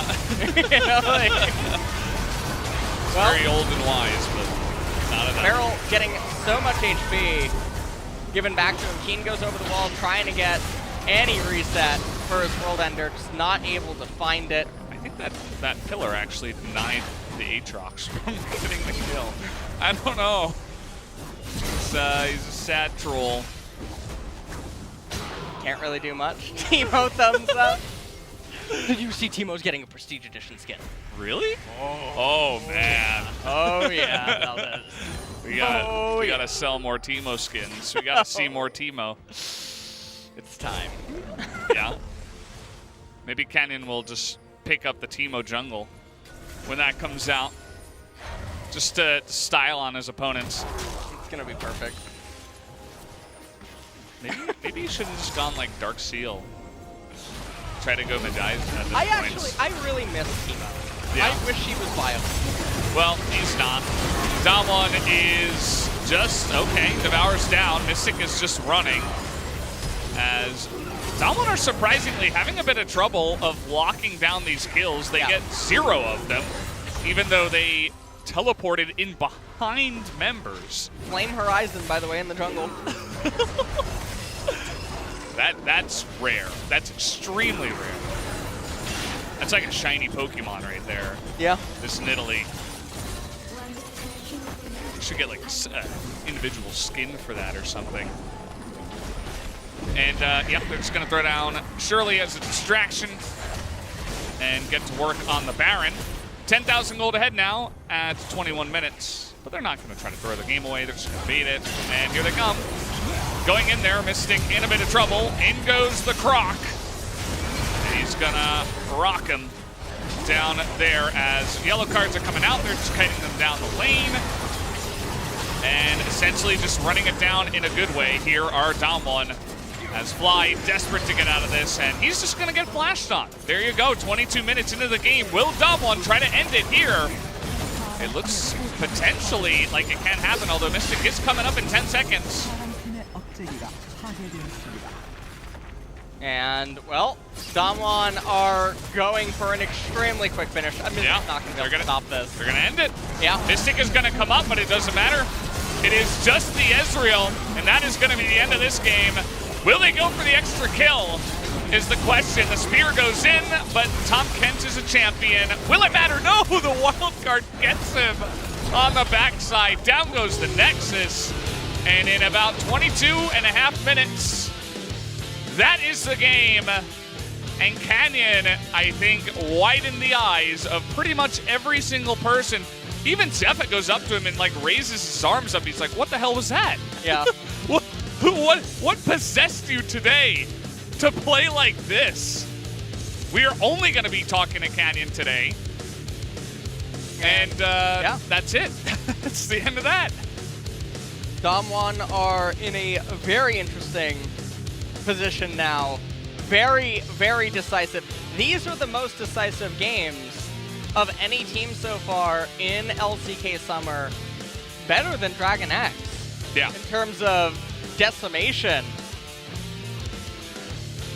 And Afrika, they got, I don't even know, honestly, yeah, like Yugi, Exodia strike. I don't even, it was something.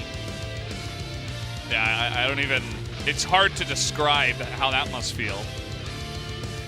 To get bopped that hard on stage. Doesn't happen very often. You saw Spirit walking off a bit dejected, but you can't blame him at all. Very one-sided. Calamity in here. Now, I did give the MVP over to Beryl. Oh, not Chovy today? You know. Yeah, not yet. You know, I thought Ghost maybe deserved it. I almost gave it to myself. I almost gave it to Nuggery for the Renekton. Yeah. Being able to win with R5 Renekton. True. That's incredible. And Renekton just, you know, hopped up a bunch of slots there. True. On every coach's tier list. So.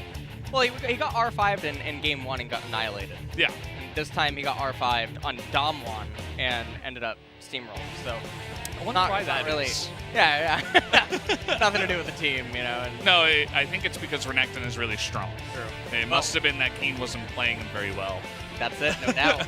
No doubt. Well, no other explanation. Canyon, though, yeah. With, I think, the performance of the year for LCK game, as far as LCK games go, on the Nidalee. Yeah. This is there was a massacre. Yeah. He kind of just 1v9'd when he didn't even have to. Yep. He just 5 levels. went out there. 5. Yeah. Spirit wasn't even on the Rift in game 2. I mean, that wasn't even the matchup. That was something. Yeah. Crazy. Well, this was a very good example of Trundle trying to sin, failing, and then getting punished by the type of jungler that can do it. Yeah. This is like your dream, actually. Well, yeah, I mean, really. This champion. He smites there in the highlight for HP. It just doesn't matter. Canyon dogging him down very effectively. And yet, just barely. Had he kited to the left, I think he would have seen Atrox. Yeah. And that would have been very unfortunate for Keen. Keen was actually winning some of the early skirmishes. This was the Shoryuken. Shoryuken. Oh, you have played Street Fighter. Yeah, I have. I found a game that There's one that I've played. All right.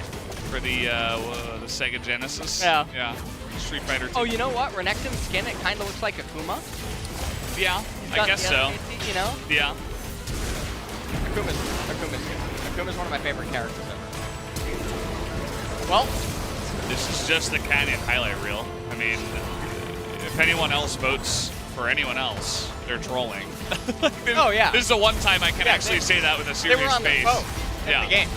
That's the only thing. They were 100% on their phone, or I don't know. Yeah, they're like, hey, I mean, remember that time that Tia stunned him with the gold card? True. I think Showmaker, I want to hear him go in the interview and say that he got to go home really fast again, so I'm going to vote for him. No, but Showmaker should be pretty happy. This was an incredibly fast series. I think it was 29 minutes and then 22 and a half. Not very lengthy. As this was like probably one of 2 spears that Canyon missed in the game. Well, Timo thumbs up. 나온다 근데. And 어떡할래? 걸렸다. how do you want to do this? 침착하면 이거 시합 빠지면 나가자. 나 레오나 숨어봐. 레오나 숨어봐. 나가자. 나 크게 돌게. 크게 돌게. 갈게. 야 켄치 트런드 걸려. 켄치 트런드 앞으로. 나 앞으로 앞에 스톱. 잡았어. 켄치부터. 오케이. 아트 스턴. 켄치. 아트 스턴 뭐야? 야, 끝내자. 얘풀 있어. 가자. 고고고. 아래. 풀 있어. 나이스. 끝낼만하다 이거. 끝내자. They're already calling it. 야 김건부 뭐야 너? 아 이거 근데 운이 So like, what the hell, Canyon? Canyon, who are you? 이랩갱을 잘 빨아서. And he's like, oh yeah, I just got lucky. Jesus. 얘들아 그 이전하면 그냥 무시하고 타워 쳐. 헤르메스다. 싫은데? 잡을 건데? 하던가 그럼. 나 연계 좀. 나 둘이다. Or 이거. Ezreal. 노플이잖아. 뭐야 너? 오케이. He has Merc treads. 얘 노플, 얘도 노플. Ezreal no flash. 이제 굿바이. 야. Ezreal 나 이거 goodbye. 없었어. He was right. 오케이. Goodbye to the Ezreal. And Nidalee, Wow. 16.8K. That is a great. Take a picture of that. That'll describe a lot of what happened in this series. It was the Canyon show, and we are only listening to Canyon in the interview. He deserves like 200 points for the one game. 200 POG points. You know, I'm sad. The unanimous votes don't give extra points. Yeah, I think they should. They should. Maybe like 50, you know? Yeah. 50 extra. That would be good. Yeah. I'm curious about the vote, by the way. If we can get an update from production. It has to that would be. be nice. It would have to be. I mean, Yeah. but I'm still curious. You never know. So yeah, that was that. I mean, that was one of our fastest series we've had as well. We have had some fast series here where it's been like, you know, amazing team versus lower level team in the LCK. But this was, you know, up against a good team. Freak is good. Yeah. They're pretty much, you know, 5th place. Yep. Here in the LCK. And Dama just made them look like a challengers team. Yeah. Nothing against the Freak guy. Dynamic it was really just, I think it was just really Dama are that good right now. Especially Canyon. And so this will be exciting for Damwon's next series that they're going to end up having to play. Yeah. Imagine the difference. You don't even have to imagine. Just look at the difference between DRX's series and Damwon's series. Yeah. Who's the favorite going into that series now? As everything just keeps progressing, Damwon just continue to look better and better. And it's really interesting to think about for Worlds this year because of T1, DRX, Gen.G, and Damwon, at least one of those teams will not be going to Worlds. And that is so crazy to think about. Obviously, Afrika in the running as well. Or, well, that people would assume would be in the running.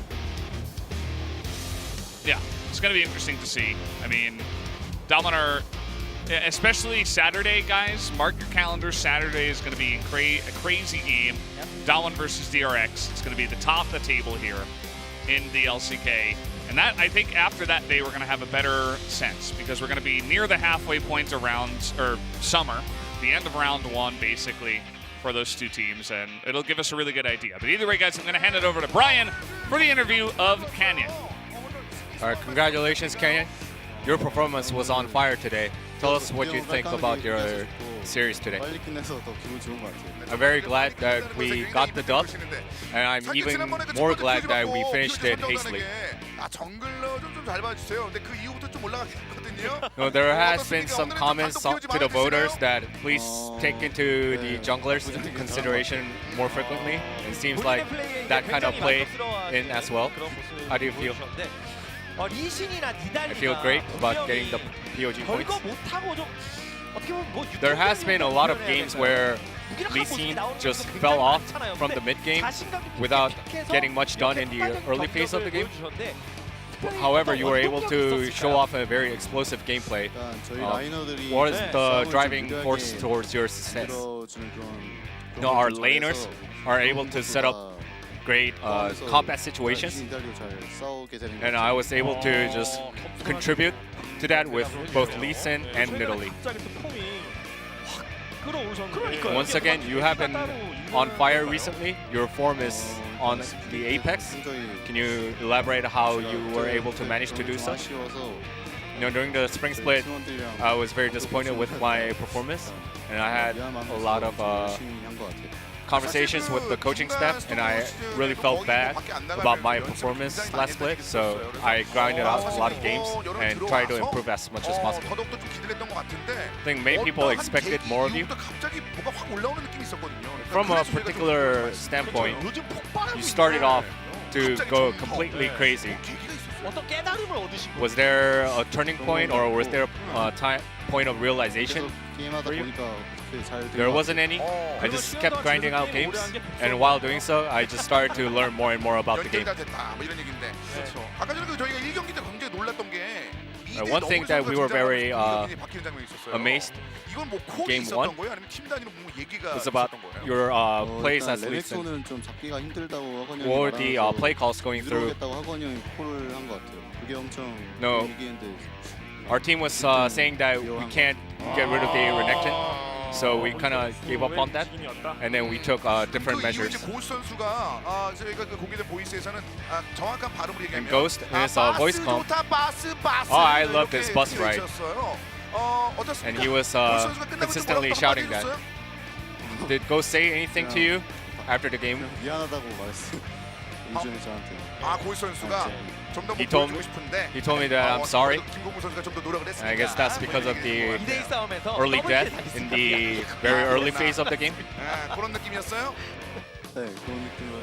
Was it because of that? 괜찮다 했어요. Yeah, it is. And I said it's fine 캐년 선수의 because 두 번째 we 경기도 took the 얘기를 dub 안 anyway, 했었는데 so it's all good. 니달리를 좀 볼 수 있게 됐는데 We were able to witness your Nidalee, and the opposition took Malzahar instead. What were your thoughts in regards to it? 주 챔피언들을 다룰 줄 알기 때문에. Fly is very proficient in using non-conventional champions. 저 뭐냐 공허충에서 특히 그 패시브로 돈 벌린다고 좋아하더라고요. And Showmaker actually liked the Malzahar pick because TF is able to earn gold from the Malzahar's Voidlings. Therefore, so he was very content about that pick. Well, I guess making bread is always good, right? Not only that Showmaker made bread, but also you guys won, and mostly because of 철저히 본인 중심 조합을 your Nidalee as well as TF's contribution as well. 부담이 되진 않았나요? Was there any pressure on your shoulders? 키를 좀 딸 수 있는. No, not really. There were times that where I had opportunities to secure kills, and I secured them. So I'm very happy in regards to it. Your game pace is high octane, full throttle, and once again it was delineated today.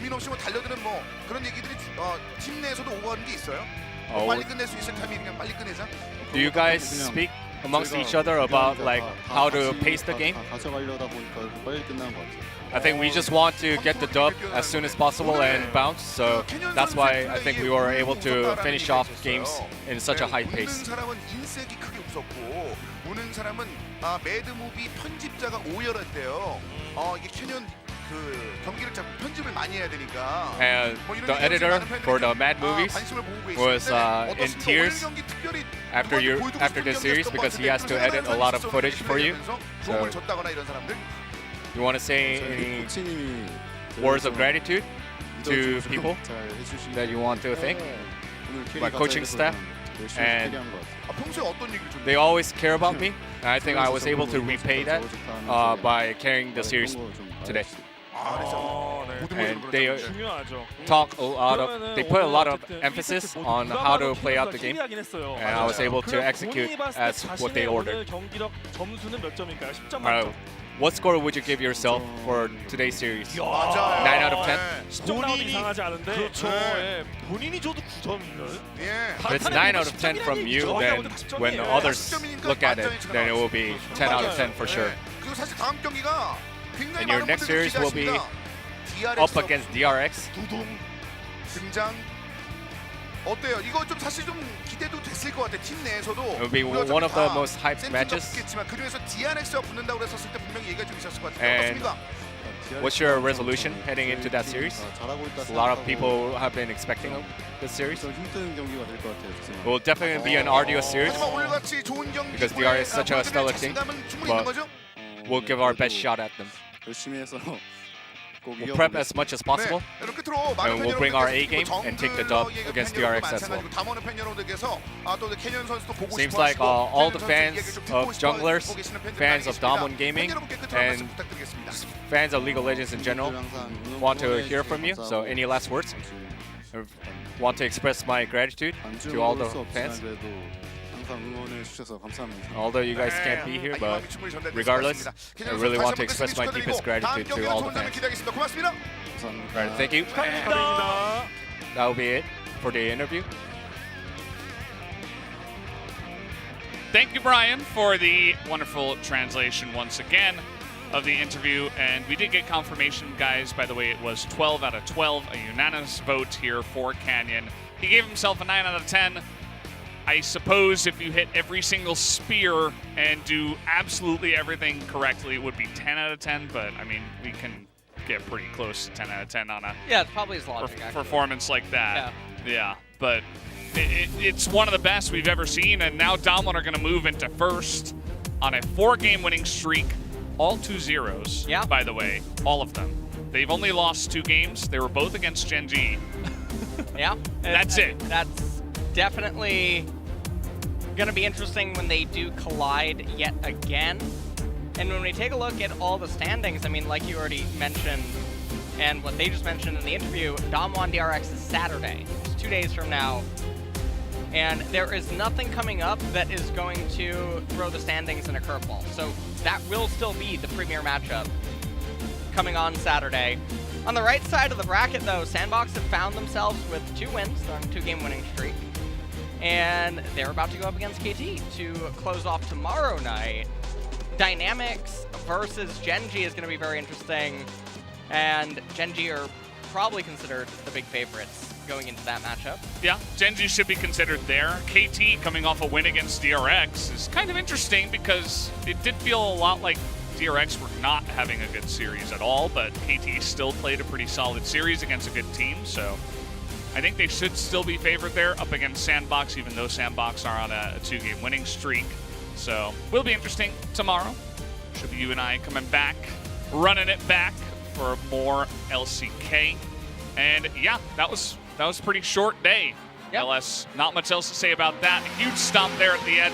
We'll see you guys tomorrow for more LCK. Thank you so much for watching. As always, we will see you then. Have a good night.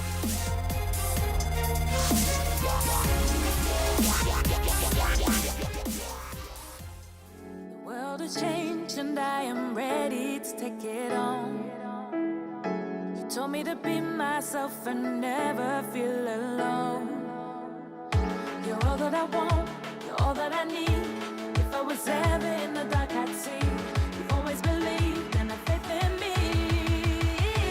You'll always be my hero. And love you for everything you've done. You'll always be my hero. Faith in you like the rising sun. I feel so strong, I feel the freedom to be who I can be. You'll always be my hero. Love me everything I need.